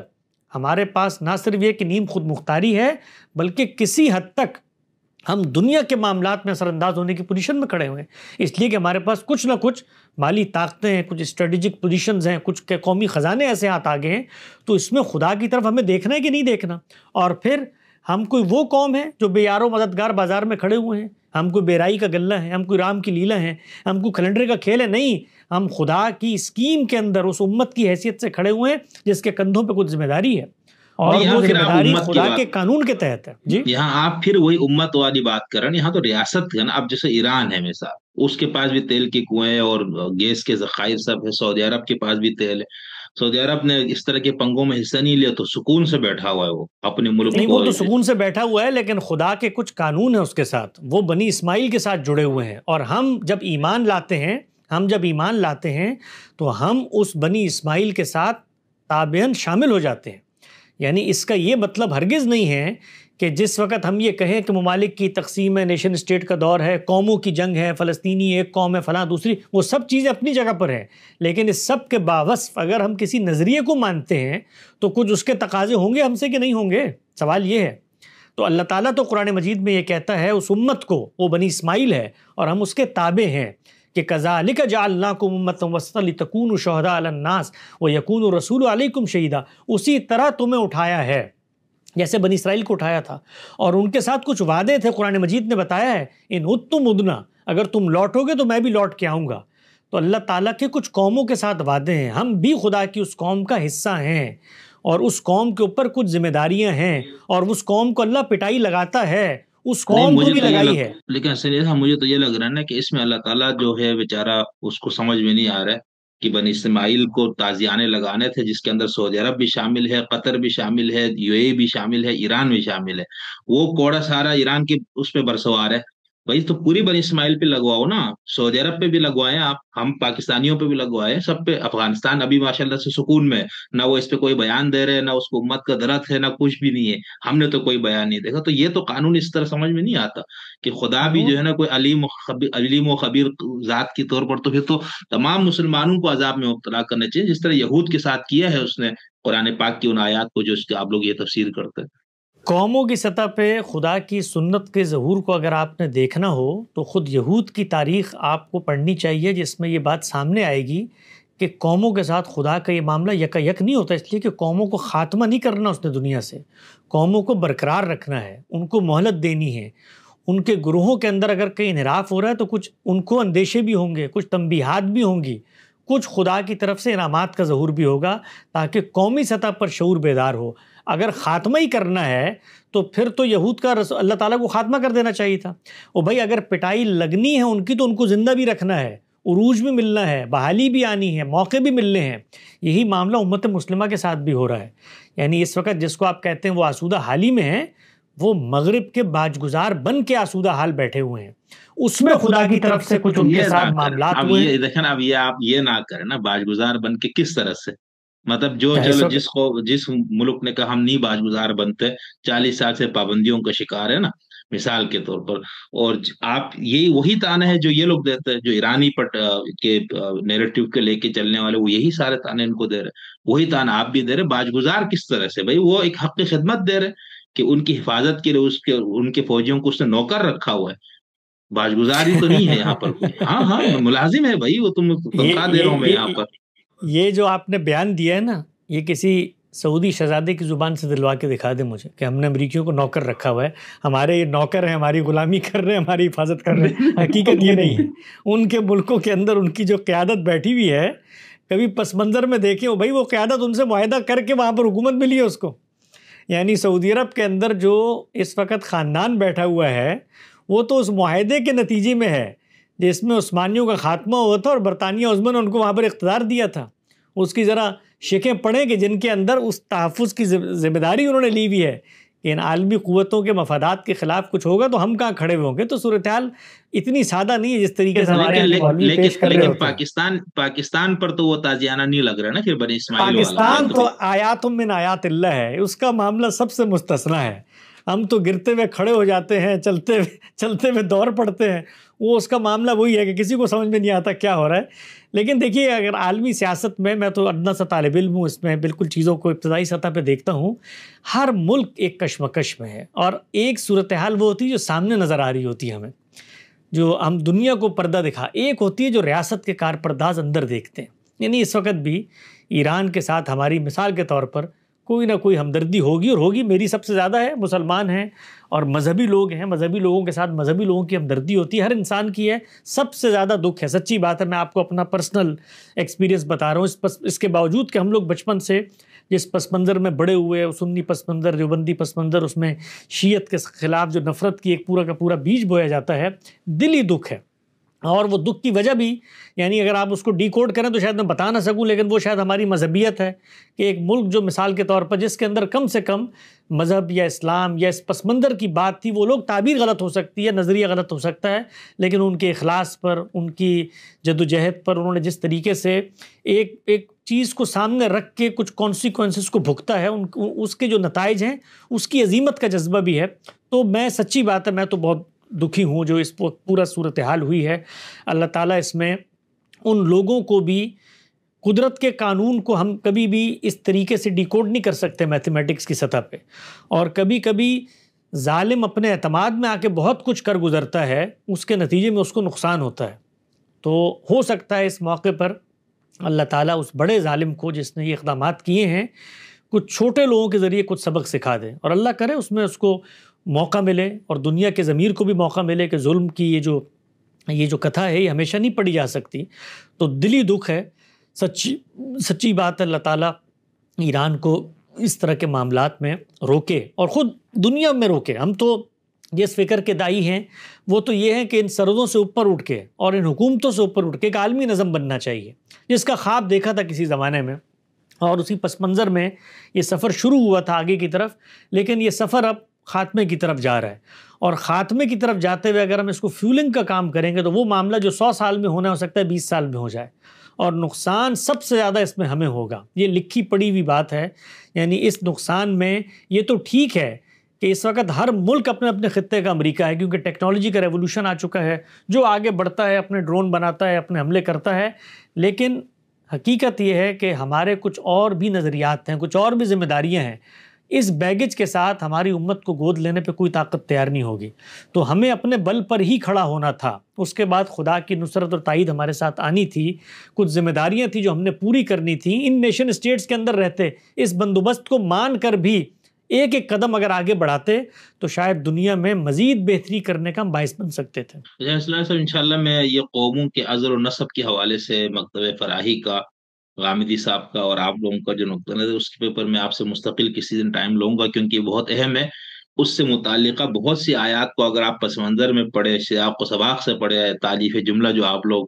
کا اصول ہے، تو وہ تو سارا لگتا ہے ادھر صحابہ سے، حضور سے اور مکے کے مشرکین سے خطاب ہے، یہ ادھر نہیں ہے۔ کہ یہ چلے اس کا ایک فائدہ تو ہوگا، ہماری اس ایک بحث کا ایک فائدہ تو ہوگا، کم سے کم ہمارے ناقدین قرآن مجید کو نظم میں رکھ کے پڑھنے پہ قائل ہو جائیں گے۔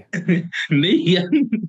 نہیں وہاں پر تو میں کہہ رہا ہوں کہ وہ تو نظم میں پڑھے تو وہاں تو یہ لگتا ہے کہ وہ نہیں، تو مجھے غلط بڑی بات خوشی ہوتی ہوتی نا۔ ہے، مجھے بڑی خوشی ہوتی ہے جو تنقیدات ہو رہی ہیں نا، جس میں ہمیں یہ بتایا جا رہا ہے کہ قرآن کی آیت تو اس پس منظر میں ہے، یہاں پر تو شیطان سے مراد یہود تھے، یہاں پر تو یہ تھا، تو مجھے بڑی دلی مسرت ہوتی ہے، آپس کی بات ہے، ہمارے یہ سب مقدمات غلط بھی ثابت ہو جائیں، کم سے کم اس میدان میں لانے میں کامیاب ہو گئے جہاں پر اب قرآن کی آیتیں پس منظر میں پڑھ کے ہمیں سمجھائی جا رہی ہیں۔ بالکل نہیں، میں اصل میں بہت عرصہ پہلے بھی میری بہت دلچسپی کا موضوع اس میں ابوالکلام آزاد، پرویز، پتہ نہیں کس کس کی کتابیں جمع کی، یہ اسباب زوال امت، قوموں کو عروج زوال کا قرآن کا، لیکن مجھے کک ہوئی سمجھ میں آ گیا، پھر سوشلی ہسٹورین نظریات وغیرہ ادھر ادھر چلے گئے، تو میں نے کہا آپ سے انشاءاللہ ایک اس پہ رکھیں گے اور بہت اچھی گفتگو انشاءاللہ آپ سے ہوگی۔ اچھا غامدی صاحب نے یہ آیت جو پیش کی نا، سورہ اعراف کی آیت نمبر 167، وَإِذْ تَأَذَّنَ رَبُّكَ لَيَبْعَثَنَّ عَلَيْهِمْ إِلَى يَوْمِ الْقِيَامَةِ مَن يَسُومُهُمْ سُوءَ الْعَذَابِ إِنَّ رَبَّكَ لَسَرِيعُ، آیت نہیں پڑھی انہوں نے لیکن حوالہ یہی دیا تھا، تو وہ جب میں نے ڈھونڈی تو یہ آیت نکلی، اور ترجمہ میں غامدی صاحب کا ہی پڑھ رہا ہوں، اور وہ بات بھی یاد دلاؤ جب تمہارے پروردگار نے بریکٹ میں لکھا ہے اپنے اس فیصلے سے انہیں آگاہ کیا کہ روز قیامت تک وہ ضرور ایسے لوگوں کو ان پر مسلط کرتا رہے گا جو انہیں نہایت برے عذاب دیں گے۔ حقیقت یہ ہے کہ تمہارا پروردگار بہت جلد سزا دینے والا بھی ہے اور یقیناً بخشنے والا اور نہایت مہربان بھی۔ تو اس پہ جو حاشیہ ہے 554 کا، اس میں غامدی صاحب نے لکھا ہے، میں اصلاحی صاحب کی تفسیر بھی رکھی تھی لیکن یہاں پر ٹائم کم ہے، اس لیے میں صرف اس میں غامدی صاحب لکھتے ہیں کہ بنی اسرائیل کو اس فیصلے سے ابتدا ہی میں آگاہ کر دیا گیا تھا، چنانچہ بائبل کے صحیفوں، اخبار اور استثناء میں کئی جگہ اس کا ذکر ہوا ہے۔ انبیاء علیہ السلام اس کے بعد بھی انہیں اس کی یاد دہانی کرتے رہے۔ یسعیاہ، یرمیاہ اور دوسرے تمام نبیوں کے صحائف اسی تنبیہ پر مشتمل ہیں۔ آخر میں سیدنا مسیح علیہ السلام نے یروشلم کی گلیوں میں اس کی منادی کی۔ یہ فیصلہ کس طریقے سے نافذ ہوا، دنیا کی تاریخ اس کی گواہی دیتی ہے۔ اس وقت بھی ارض مقدس میں یہ اسی مقصد سے جمع کیے جا رہے ہیں۔ پھر آگے انہوں نے استاذ امام کا حوالہ دیا کہ استاذ امام لکھتے ہیں یہ آشیہ بندی بھی ایک نئے طوفان کی دعوت ہے جس کے بعد ان کی پوری مجتمعی قوت انشاءاللہ یک قلم ختم ہو جائے گی۔ تو یہاں سے تو یوں لگ رہے ہیں نا جیسے انشاءاللہ اللہ تبارک و تعالیٰ نے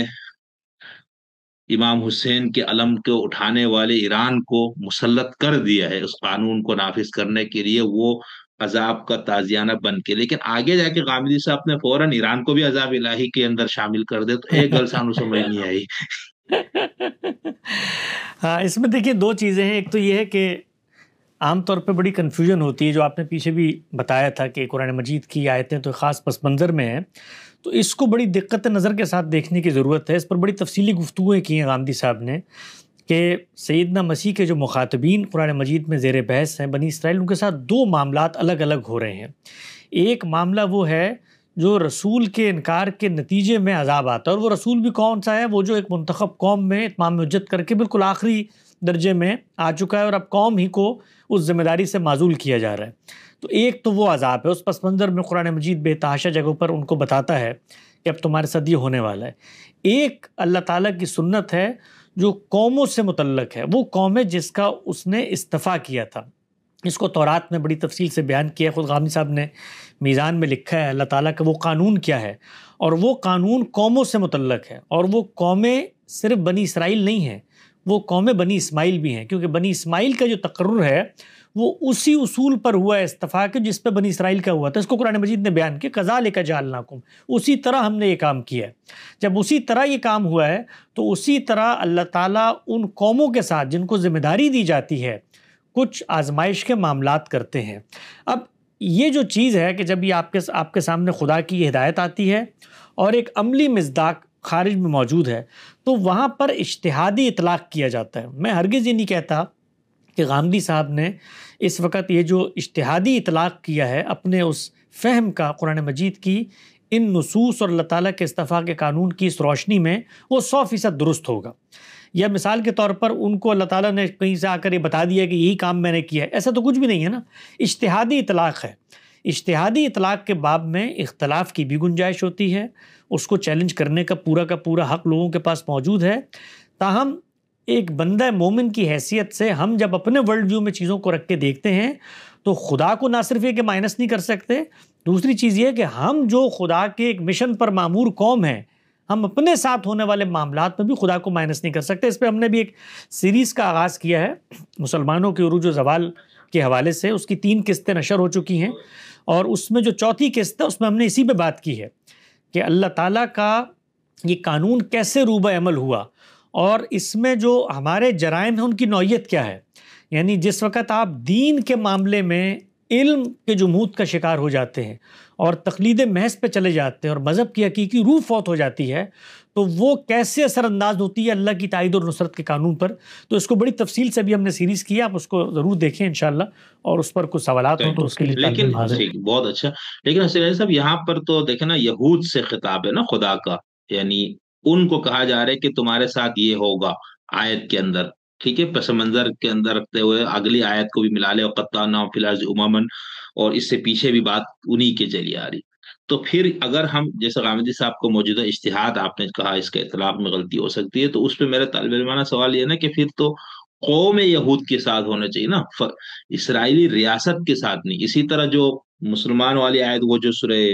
انعام کی آیت نمبر 65 جس کی طرف غامدی صاحب نے اشارہ فرمایا کہ او یلبسکم بعضن بأس بعض، کہ تمہیں ایک دوسرے سے عذاب کی شکل ہے، تو اس میں پھر یعنی اس اب میں وہی جو مجھے الجھن ہے نا کہ اب تو ریاست ہے نا، اب تو یہود قوم نہیں ہے، مسلمان قوم کی بات ہی نہیں ہے، تو اس لیے مجھے تو لگتا ہے اللہ تعالیٰ کا کوئی اس میں کوئی چکر ہے ہی نہیں کہیں۔ نہیں، دیکھیے اس میں جب آپ اللہ تعالیٰ کی طرف سے چیزوں کو میتھمیٹیکل سمجھنے کی کوشش کرتے ہیں تو شاید ہم کبھی کامیاب نہ ہو سکیں، وہ سمبولک ہوتا ہے ہمیشہ، اور اس سمبولک چیزوں کے اندر بھی دیکھیے قوم یہود اس وقت کہاں ہے دنیا میں، دنیا بھر میں پھیلے ہوئے ہیں، امریکہ میں موجود ہیں، باقی جگہوں پر موجود ہیں، لیکن ان کی جمعیت کا ایک سمبولک اظہار ہے، اور دنیا بھر میں بیٹھے ہوئے موجود یہود اصل میں اسی سلطنت کی بقا کی جنگ لڑ رہے ہیں، وہ امریکہ میں ہو یا کہیں اور ہو، اور خود اسی قوم کا جو ایک سمبل ہے طاقت کا، اسی کی پشت پناہی بھی کی جا رہی ہے۔ تو قوم یہود کی جمعیت کا اس وقت اظہار اسرائیلی کی صورت میں ہوتا ہے، تو آپ یہ نہیں کہہ سکتے کہ مثال کے طور پہ اگر یہودیوں پہ کہیں عذاب آئے گا تو اسرائیل پہ نہیں، اسرائیل تو ایک نیشن اسٹیٹ کے پس منظر میں وجود نہیں، دنیا بھر سے مسلمان بھی رہتے، اس میں مسلمان بھی رہتے میرے خیال سے، ہم مسلمان بھی رہتے ہیں، مسلمان بھی رہتے ہیں، عیسائی بھی رہتے ہوں گے، جی بالکل رہتے ہیں، وہ تو جو وہاں نقصان ہوگا سب کو ہوگا نا۔ ابھی جو ایران نے میزائل پھینکے ہیں ادھر کئی مسلمان بھی مرے ہوں گے سویلین آبادی میں، ہو سکتا ہے، ہمیں تو نہیں پتا، دہریے بھی مرے ہوں گے، تو وہ تو پھر عذاب اس طرح تو نہیں ہو سکتا ہے نا۔ دیکھیے عذاب کی 2 صورتیں ہوتی ہیں، یہی میں نے شروع میں عرض کیا تھا کہ ایک عذاب وہ ہے جو اتمام حجت کے بعد آتا ہے، اس میں تو متعین فرد پہ فرد جرم عائد ہوگی، اس پہ عذاب آ جائے گا۔ قوموں کے اوپر جب عذاب آتا ہے تو اس کے ساتھ قوموں سے مراد آپ کی کیا ہے؟ قوموں کی سے مراد یہاں پر نیشن اسٹیٹ میں رہنے والے قومیں، نہیں، قوموں سے مراد یہاں پر مذہبی تشخص والی بنی اسرائیل ہے، بنی اسرائیل میں نے کہا وہ بحث تازہ کرتے ہیں نا کہ اقبال اور حسین احمد مدنی میں جو ہوا تھا کہ قومیں اوطان سے بنتی ہے نظریے سے، تو میں اس لیے پوچھ رہا ہوں کہ یہاں پر جب آپ قوم کی بات کر رہے تو آپ بنی اسماعیل اور بنی اسرائیل کی بات کر رہے ہیں، بنی اسرائیل یعنی وہ بنی اسرائیل جن کی جمعیت کا ظہور اس وقت اسرائیل کی صورت میں ہوا ہے، وہ بنی اسرائیل ہی اپنے آپ کو کیا کہتے ہیں، وہ اپنے آپ کو اسی مذہبی تشخص میں لے کر کھڑے ہوئے ہیں نا۔ لیکن اس اسرائیلی ریاست میں تو وہ لوگ بھی ہیں نا جن کا تعلق اس نسل سے ہے ہی نہیں، ملحدین بھی ہیں، مسلمان بھی ہیں، اس سے کوئی فرق نہیں پڑتا، وہ تابع کی حیثیت سے وہ ان کو اس درجے کا اپنے بنی اسرائیلی سمجھتے ہیں، یعنی وہ اسرائیل جو نیشن اسٹیٹ کے تحت وجود پذیر ہوا اس کا شہری سمجھتے ہیں، انہوں نے اپنی قوم کا حصہ بنا دیا ان مسلمانوں کو جو وہاں پر موجود ہیں، نہیں بنایا نا، وہ تو ایک مملکت کے اندر حقوق دیے گئے ہیں، وہ اس پس منظر میں تو بہت ساری جگہوں پر ہمارے یہاں لوگ شامل ہو گئے، خود بنی اسرائیل کے اندر پردیسی شامل ہو گئے تھے، تو وہ اگر تو اس تشخص میں شامل ہو جائیں تو پھر تو وہ اس کا حصہ بن جاتے، جیسے ہم شامل ہو گئے بنی اسماعیل کے ساتھ، ہم اس مذہبی تشخص کے تحت شامل ہو گئے ہیں، تو اب جب ان کے ساتھ کچھ معاملہ ہوتا ہے تو ہمارے ساتھ بھی تابعاً معاملہ ہوتا ہے، ان کے پر آزمائش آئے گی تو کچھ ہم پر بھی ذمہ داریاں تابعاً آ جاتی ہیں۔ تو اب مثال کے طور پر بنی اسرائیل جو ہیں ان کی علامت اور طاقت کا سمبولک ظہور اس خطے میں اسرائیل کی وجود سے ہوا ہے. وہ قوم وہاں پر آباد ہے، اور دنیا میں ہمیشہ جب بات کی جا رہی ہوتی ہے تو وہ غلبے کی یہی کہ بھئی اکثریت کیا ہے، تاثر کیا ہے، کون لوگ وہاں پر آباد ہیں. وہ اس قوم کے لوگ آباد ہیں، اسی مقدس زمین کو اپنی سرزمین سمجھتے ہیں. مسلمان تو جو وہاں پر شامل ہوئے، وہاں پر پہلے سے آبادیاں موجود تھیں، اور جو تقسیم ہوئی تھی اس تقسیم کے اندر چونکہ خطے کی تقسیم ہوئی تھی، اس خطے کی تقسیم میں جو پہلے سے سیٹلرز موجود تھے ان کو نہ نکالنے کی بات کی گئی تھی، ان میں بھی بڑی تعداد میں لوگ نکل گئے. تو وہ اس وقت کیا بنی اسرائیل یا اسرائیلی قوم ان کو اپنا حصہ سمجھتی ہے؟ نہیں، وہ اپنی اسٹیٹ کے اندر ان کو کچھ حقوق دے کر شہریت کی حیثیت سے تسلیم کرتی ہے. تو یہ لازم نہیں ہے کہ ان کے ساتھ اگر خدا کی کسی سنت کا ظہور ہو یا معاملہ ہو تو وہ پوری دنیا میں جو یہودی موجود ہیں ان کے ساتھ ہونا چاہیے، ایک سطح پر ہونا چاہیے. ایسا ہونا چاہیے کہ جس سے دنیا یہ کہنے پر مجبور ہو جائے کہ دیکھو قوم کے ساتھ واقعی میں عذاب کا معاملہ ہے. اللہ تعالیٰ نے قوم کو بحال بھی رکھنا ہے، برقرار بھی رکھنا ہے، اور پٹائی بھی لگانی ہے. تو آپ یہ فرما رہے ہیں کہ جس کو ہمارے عذاب استیصال کہا جاتا ہے،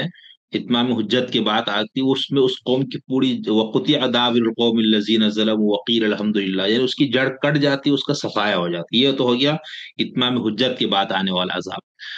اس کے لیے تو چلو ہمارے پاس نصوص موجود. یہ دوسری والی بات تو قرآن میں کہیں بھی نہیں ہے نا، یہ تو آپ نے خود ہی اپنے تخیل سے ڈال دیا نا. نہیں، یہ تخیل سے نہیں ڈالی ہے، یہ تخیل سے نہیں ڈالی ہے، یہ تخیل سے نہیں ڈالی ہے. قرآن مجید نے اس کو سوری، میں اس طرح کے جملہ میں نے تھوڑا اس طرح غلط بول دیا، مجھے ایسے نہیں کہنا چاہیے. آپ کو حق ہے کہنے کا، مجذوب آدمی ہے، آپ کی کوئی بات ہم برا نہیں مناتے. تو یہ جو قرآن مجید نے اس بات قانون کو ریفر کیا نا، یعنی قرآن مجید کبھی بھی وہ مقدمات جو مسلمات کی حیثیت سے تسلیم شدہ ہیں، یعنی قرآن کے جو مخاطبین ہیں، آپ ذرا اس کو تھوڑا سا سادہ کر کے دیکھیں. ٹھیک ہے جی، میں سادہ کر کے بتاتا ہوں اس کو. قرآن کے جو مخاطبین ہیں، قرآن کے جو مخاطبین ہیں، ان کا مقدمہ کیا ہے قرآن کے خلاف؟ یہی تو مقدمہ ہے کہ بھئی میری قوم کا استفا ہوا تھا، میری قوم کو کے اندر یہ نبوت آنی چاہیے. اس قوم نے سیدنا مسیح کو ماننے سے انکار کر دیا. وہ قوم جو قوم موجود ہے جس کو قرآن مجید، ہم تو اس کو کوئی باہر کی قوم سمجھتے نہیں ہیں، وہ تو ہماری اسی ٹریڈیشن کا حصہ ہے. اس کے بارے میں جو چیز زیر بحث آئے گی وہ تو اس کے لٹریچر میں زیر بحث آئے گی نا. تو آپ میزان کو کھولیں، اس کے بالکل ابتدا میں غامدی صاحب نے وہ اقتباس دیا ہے تورات کا، جس کے اندر اللہ تعالیٰ نے اپنے اس قانون کے تحت جو عذاب کا معاملہ ہوگا وہ بتایا یہود کو. تو ہم جب یہ کہتے ہیں کہ اللہ نے ہمارا انتخاب اسی بنیاد پہ کیا ہے، تو وہ آپ سے آپ لوٹ آتا ہے. ہمیں جس قومی ذمہ داری میں کہیں بٹھایا گیا، دیکھیں یہود کو بٹھایا تھا کنعان میں، اس کے بعد کیا کیا؟ گرد و پیش کی ریاستیں خالی کروائیں، کہ یہ میراث کا علاقہ ہے، اس لیے کہ قوم یہاں پر رہے گی اور قوم نے یہ کام کرنا ہے، قوم کو تحفظ کی ضمانت دی ہے. رسول اللہ صلی اللہ علیہ وسلم نے کیا کیا؟ اتمام حجت، یعنی دونوں قوانین پیرلل چل رہے ہوتے ہیں ان قوموں کے ساتھ جن کا استفا ہو گیا ہے. تو خود رسول اللہ صلی اللہ علیہ وسلم نے یہ جو گرد و پیش کے علاقے خالی کروا کے اسلام کے لیے خاص کر دیے، جس کو شاہ ولی اللہ کہتے ہیں تجرد للاسلام ہو گیا ابھی یہ، تو وہ کس پس منظر میں ہوا؟ وہ قوم کی اسی قومی حیثیت میں خدمات انجام دینے کے لیے ان کے تحفظ کے پس منظر میں ہوا کہ یہ ہوگا تو پھر معاملہ ہوگا. اب مثال کے طور پر وہ قوم اس جگہ پر نہیں اترتی، تو آپ دیکھیے کہ ہمارے دینی پیراڈائم میں، اب یہ میں ایک اور سوال چھوڑے جا رہا ہوں آپ کے لیے، اس پر کبھی الگ سے بات کیجیے گا، یہ ایک الگ موضوع ہے کہ جس وقت صحابہ کرام نے فتوحات کی ہیں، سیدنا عمر نکلے ہیں اور یہ پورا گریٹر شام کا علاقہ انہوں نے فتح کیا ہے، کیونکہ یہ اس وقت جو ہولی رومن امپائر تھی ان کے تسلط کا یہ علاقہ تھا، اور رسالت مآب صلی اللہ علیہ وسلم نے یہاں پہ خطوط لکھے تھے، اور یہاں پر اقتدار حاصل کرنے کے لیے صحابہ اکرام پر آپ نے کچھ چیزیں پابند کر دی تھی کہ تم نے یہ کام کرنا ہے. اسی پس منظر میں فلسطین فتح ہوا ہے. تو ہم اگر اپنے دینی کانوٹیشن میں دیکھیں تو جس جگہ پر ہماری قوم کو بٹھایا گیا ہے، بنی اسماعیل، ان کے گرد و پیش کے علاقوں کو خالی کروانا، یہ خود ہماری اس دینی مشن کا ایک ناگزیر تقاضا ہے. ہوں گے کیسے؟ سیاست کے اصول پہ ہوں گے، طاقت کے اصول پہ ہوں گے. تو ہمیں اگر طاقت ملتی ہے، آپ نے مجھ سے پیچھے ایک سوال کیا تھا، میں نے اس سوال کا دنیا کے عرف میں ایک جواب دیا تاریخیت کے پس منظر میں. جب آپ دینی پس منظر میں مجھ سے یہ سوال کریں گے تو اس کا جواب میں بطور طالب علم کے ضرور دوں گا کہ اگر ہمیں طاقت ملتی ہے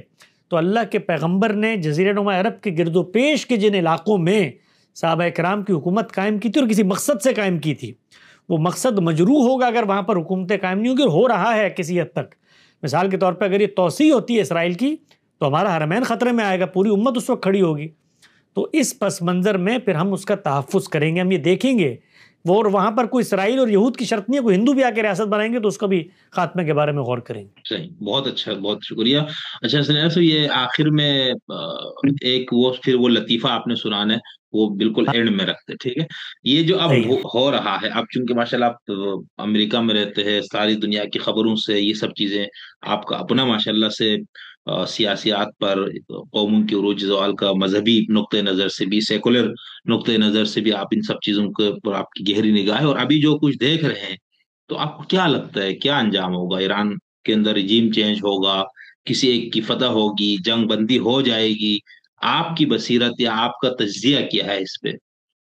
مجھے یہ لگتا ہے کہ جنگ بندی ہو جائے گی. دنیا اس ایڈونچر کی پوزیشن میں اس وقت نہیں کھڑی ہوئی کہ آپ پوری کی پوری قوم کے اندر کسی گروہ کو، کسی ملت کے اندر کوئی سیاسی طاقت موجود ہے اس کا خاتمہ کر کے کہیں سے کوئی نئی قیادت پیدا کر کے وہاں پر بٹھا سکتے ہیں. یہ کم و بیش ناممکنات میں سے امریکہ کو اس کا اندازہ ہوا ہے. افغانستان کے اندر، نہیں، عراق میں تو کیا انہوں نے. عراق کے اندر بھی انہوں نے کرنے کی کوشش کی، لیکن وہاں کے ڈائنامکس ذرا مختلف تھے. خود عراق کے اندر جو مثال کے طور پہ رجیم موجود تھی، وہ وہاں کے جو حقیقی نمائندے لوگ تھے ان کے ساتھ مل کر نہیں کھڑی ہوئی تھی. خود وہاں پر جو ظلم کیا ہے صدام حسین نے، اور لاکھوں کی تعداد میں جو وہاں پر سیاسی عصبیتیں موجود ہیں ان کا گلا گھونٹا تھا، وہ لوٹ کے واپس آئی ہیں. تو ایران میں بھی ملکوں کی کافی حد تک ڈائنامکس، یہی صورتحال ہے نا، ایران نے بھی یہی صورتحال ہے، ولیعت فقیہ کے مخالفین کا بالکل جینا محال ہے وہاں پر. مخالفین کی تعداد ہے. خود وہاں کی مملکت نے جو کچھ کیا ہے اس کے اوپر آپ تنقید کر سکتے ہیں، لیکن صورتحال ایسی نہیں ہے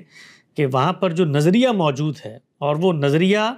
اپنے پس منظر میں اس رجیم کو ایک طرح کی جواز اور تقویت فراہم کرتا ہے.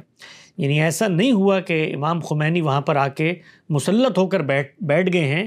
بلکہ جو کچھ اہل تشیع کا نظریہ ہے وہ دنیا میں مجسم ہوتا ہوا نظر آتا ہے. تو اس طریقے کی قوم جس کے ہاں دینی جواز موجود ہو کسی رجیم کا، اور وہ اس کو اس تقدس کی نگاہ سے دیکھ رہی ہو، وہاں پر اس طرح کے ایڈونچر کرنا کم و بیش ناممکنات میں سے ہے کہ آپ وہاں پر اس کا خاتمہ کر کے اور اسی طریقے کی بادشاہت کو دوبارہ سے بحال کر دیں. یہ بیج وہاں پر نہیں لگایا جا سکتا. اور مجھے یہ لگتا ہے جتنا کچھ میں نے یہ انٹرنیٹ کے اوپر دیکھا، اور وہ لوگ جو مثال کے طور پہ کبھی یہ خواب بھی دیکھتے تھے، وہ اس وقت کافی سہمے ہوئے ہیں. ان کو یہ اندازہ ہوا ہے کہ باقی تو ٹھیک ہے، اوپر سے آ کے آپ جو بمباری کر کے چلے جائیں، لیکن یہ نظام بنانا، مملکتوں کو لے کے چلنا، اس ایڈونچر کو اب مغربی ممالک بھی سنبھالنے کی پوزیشن میں نہیں ہے. اور اس کے لیے جس سطح کا سرمایہ چاہیے ہوتا ہے، دیکھیے آپ کو تو باہر بیٹھ کے بہت کچھ لگتا ہوگا نا امریکہ کے، خود امریکہ کے اندر جب آپ رہتے ہیں تو ہر نیشن کے کچھ داخلی چیلنجز ہوتے ہیں، اور وہ بھی وقت کے ساتھ ساتھ پائل اپ ہو رہے ہوتے ہیں. اب یہاں پر اس وقت کے جو چیلنجز ہیں، جس میں خود یہاں پر جو قوم موجود تھی ان کے ہاں نوکری کے مواقع، مال کی تقسیم، ٹیکسز کے مسائل، انلیگل امیگرینٹس، خود داخلی اضطرابات، یہ کنڈیشنز، ان لوگوں کے آپس کی تنازعات، جنگیں جو حکومتوں میں لے کر آئے، یہ سوشل میڈیا کا ریولوشن، اس میں ہر نیشن اس وقت اپنے بیگیج کے ساتھ ڈیل کر رہی ہے. تو یہ آسان کام نہیں رہا کہ اس طریقے سے آ کر آپ مثال مطلب یہ تو ہو سکتا ہے کہ بھی خاتمے کا بندوبست کر لیا جائے اور جگہوں کو ملیہ میٹ کر دیا جائے، لیکن باقاعدہ نظام بنانا، حکومتیں چلانا، یہ ایڈونچر کرنے کی میرا خیال ہے مغربی قومیں اس وقت پوزیشن میں نہیں ہیں. زیادہ سے زیادہ یہی ہوگا کہ ایران کو ایٹمی قوت بننے کا جو خواب تھا کسی بھی درجے میں، اس کا خاتمہ کر دیا جائے، اور اس کے بعد پھر مذاکرات کی سطح پر لا کر ان کو ایک ایسی جگہ پر آنے پر مجبور کر دیا جائے جہاں پر وہ داخلی طور پر اپنی نفرت کا اظہار کرتے رہیں، لیکن ان میں وہ طاقت اور صلاحیت نہ ہو کہ جس کی بنیاد پر وہ عالمی قوتوں کے فیصلوں کو چیلنج کر سکیں. حسنین صاحب، آخر میں ایک طالب علم کے طور پر میں یہاں پر آپ نے بھی یہ بات کی، اور ہمارے ہاں چونکہ ماحول ایسا بن گیا نا کہ شیعوں میں یہی نظریہ ہے، ایسے نہیں ہے، یعنی پورا نجف کا مدرسہ، بغداد کا، عراق کا، اور باقی دنیا میں جو شیعوں کا، وہ ولایت فقیہ کے اس تصور کو نہیں مانتے. وہ کہتے ہیں حق حکمرانی خدا نے امام کو دی ہے، یہ کسی غیر امام یا غیر معصوم کو نہیں ہے. لیکن بہرحال یہ ہو گیا تو آپ اس کو انہوں نے اس طرح بنا لیا. تو اسی طرح میں خیال یہودیوں کے ہاں بھی ہے نا، یہ ایک جو فلسطین ریاست اسرائیل کے خلاف بھی جو یہودی ہیں، ان کا بھی یہ نقطہ نظر ہے کہ مسیحا کا کام ہے یہ تم لوگ آ کے ادھر ریاست اسرائیل بنانا. اس طرح ہے کوئی؟ نہیں، بہت کم تعداد میں ہیں ایسی چیزیں ہیں. اور خود اس وقت جو آپ کو حیرانی ہوگی یہ بات جان کے، جو ایونجلسٹ فرقہ ہے مسیحیوں کا جو اس وقت ان کی پشت پناہی کرتا ہے خود ان مغربی ممالک کے اندر، اور بڑے پیمانے پہ وہ چاہتا ہے کہ وہاں پر ان کو استحکام ہو، اس کے پیچھے بھی ان کا مذہبی نظریہ ہے کہ یہ یہاں پر ہوں گے اور پھر سیدنا مسیح کی آمد ہوگی اور پھر اس کے بعد وہ خاتمہ کریں گے ان سب کا. تو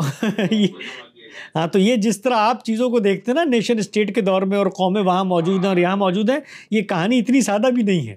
یعنی خود عالمی قوتوں کے اندر جو پس منظر میں تائید موجود ہے یہود کی، وہ محض یہ لفظ کو پہ غور، وہ محض اس خطے میں سیاسی اثر و رسوخ کے پس منظر میں نہیں ہے. یہ حقیقت ہے. اس پر بہت کچھ یہاں پر آپ کو لٹریچر بھی مل جائے گا. مجھے خود موقع ملا ہے براہ راست کچھ جگہوں پر سمجھنے کا، بات چیت کرنے کا، کہ یہاں پر جو مسیحیوں میں سپورٹ ہے اس وقت، وہ محض اپنے برطانیہ عظمیٰ کے یا عالمی جنگ کے پس منظر میں کیے گئے فیصلے کے سپورٹ میں نہیں ہے، اس میں کچھ مذہبی نظریات کا بھی دخل ہے. یہ بہت دلچسپ بات ہے. چلے اس پہ بھی کچھ کسی دن بات ہونی چاہیے کہ کیا ہے سارا. نہیں ٹھیک، بہت شکریہ. آپ وہ لطیفہ آپ اگر سنانے، میں نے آپ سے بہت ٹائم لے لیا. لطیفہ سنایا تو چونکہ آپ نے ایران کا ذکر کیا، تو ہمارے ایک دوست ہیں بڑے مشہور کالم نویس ہیں، انہوں نے بتایا کہ پاکستان کے اندر جو اخبارات ہیں ان کی ایک ایڈیٹوریل پالیسی ہے جس میں وہ کبھی بھی نام نہیں لکھتے ایران کا، وہ ہمیشہ اس کے لیے برادر اسلامی ملک کہتے ہیں. تو وہ انہوں نے کہتے ہیں کہ میں نے ایک کالم میں غلطی سے ایک محاورہ لکھ دیا کہ فلاں صاحب سے میری ملاقات ہوئی، اور جب میں نے ان کے سامنے استدلال پیش کیا تو ایران توران کی باتیں کرنے لگے. تو اگلے روز اخبار کے اندر جب وہ کالم چھپا تو اس میں یہ تھا کہ میں نے فلاں صاحب سے معاملہ کیا، تو وہ آپس میں برادر اسلامی ملک اور توران کی باتیں کرنے لگے. تو انہوں نے ایران توران کا جو محاورے کا لفظ تھا اس کو بھی تبدیل کر کے برادر اسلامی ملک کر دیا. چلے یہ تو بہت اچھا. ٹھیک ہے، تھینک یو بہت شکریہ، آپ نے مجھے ٹائم بھی دیا. اور باقی میں اس میں آخر میں ایک بات کر دوں. لوگ عام طور پہ مذہبی طالب علموں کے بارے میں ان کا یہ خیال ہوتا ہے کہ بھئی یہ تو بڑے عالمی سیاست کے پیچیدہ موضوعات ہیں اور ان کے اندر بڑا، جس کو آپ کہتے ہیں نا، یہ سیاسی بصیرت اور یہ جیو پولیٹک، ہاں ان کو کیا پتہ. تو اس کو میں ایک صرف چیز بتانا چاہتا ہوں، جو ایک تبدیلی آ گئی ہے دنیا میں، یہ شاید سننے والوں کے لیے نا ایک نئی چیز ہو.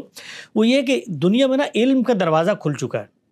اور وہ علم کا دروازہ، یہ جو متوسط درجے کی معلومات اور یہ چیزیں ہوتی نا، یہ اب دنیا میں ختم ہو چکی ہیں. ساری معلومات، سارے مقدمات، ایک ترتیب اتنی تنقیح کے ساتھ کہ آپ ہزاروں کتابوں کا مطالعہ کریں اور چیٹ جی پی ٹی سے 4 باتیں پوچھیں تو یہ جو معلومات کی حد تک نالج ہے نا، یہ اب دنیا میں ایکسیسیبلٹی اس کی بالکل مساوی ہو چکی ہے. اس میں کوئی آگے کوئی پیچھے نہیں ہے. ٹھیک ہے وہ ایکسپرٹیز ہوں گی، لوگ بہت زیادہ ان ڈیپتھ مطالعہ کرتے ہیں. یہ مذہب کے معاملات میں بھی ہے. میں آپ سے عرض کروں، یعنی اس وقت جس طرح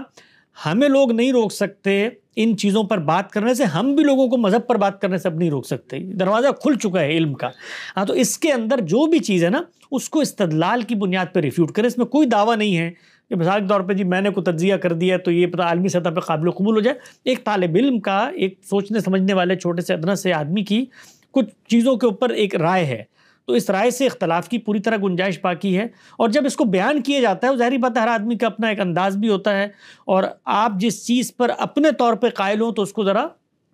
قطعیت اور ابرام کے ساتھ بیان بھی کر دیتے ہیں. لیکن اس کو اتنا زیادہ، یعنی اس کو یوں نہیں لینا چاہیے. ہمارے عام طور پہ یہ ہوتا ہے کہ آپ کسی ایسے موضوع پر بات کر دیں جو اصلاً آپ کے اختصاص کا نہیں ہے، تو لوگ چڑھ دوڑتے ہیں کہ بھئی ان کو تو آتا ہی نہیں، ان کو کیا پتہ، یہ پڑھیں وہ پڑھیں. تو اب وہ جو پڑھنے پڑھانے کا معاملہ ہے وہ کافی آسان ہو چکا ہے. پھر ایسے لوگوں کو میں نے دیکھا کہ وہ خود ہر موضوع پہ ماشاءاللہ سے ماہرانہ رائے دے رہے ہوتے ہیں. نہیں، میں نے خود کئی ایسے لوگوں کو دیکھا ہے، جانتا ہوں میں.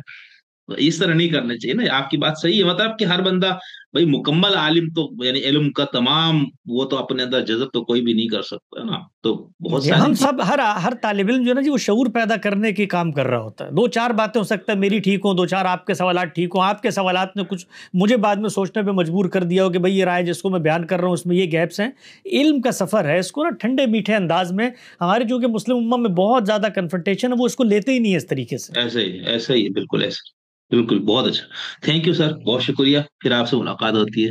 انشاءاللہ. بہت شکریہ.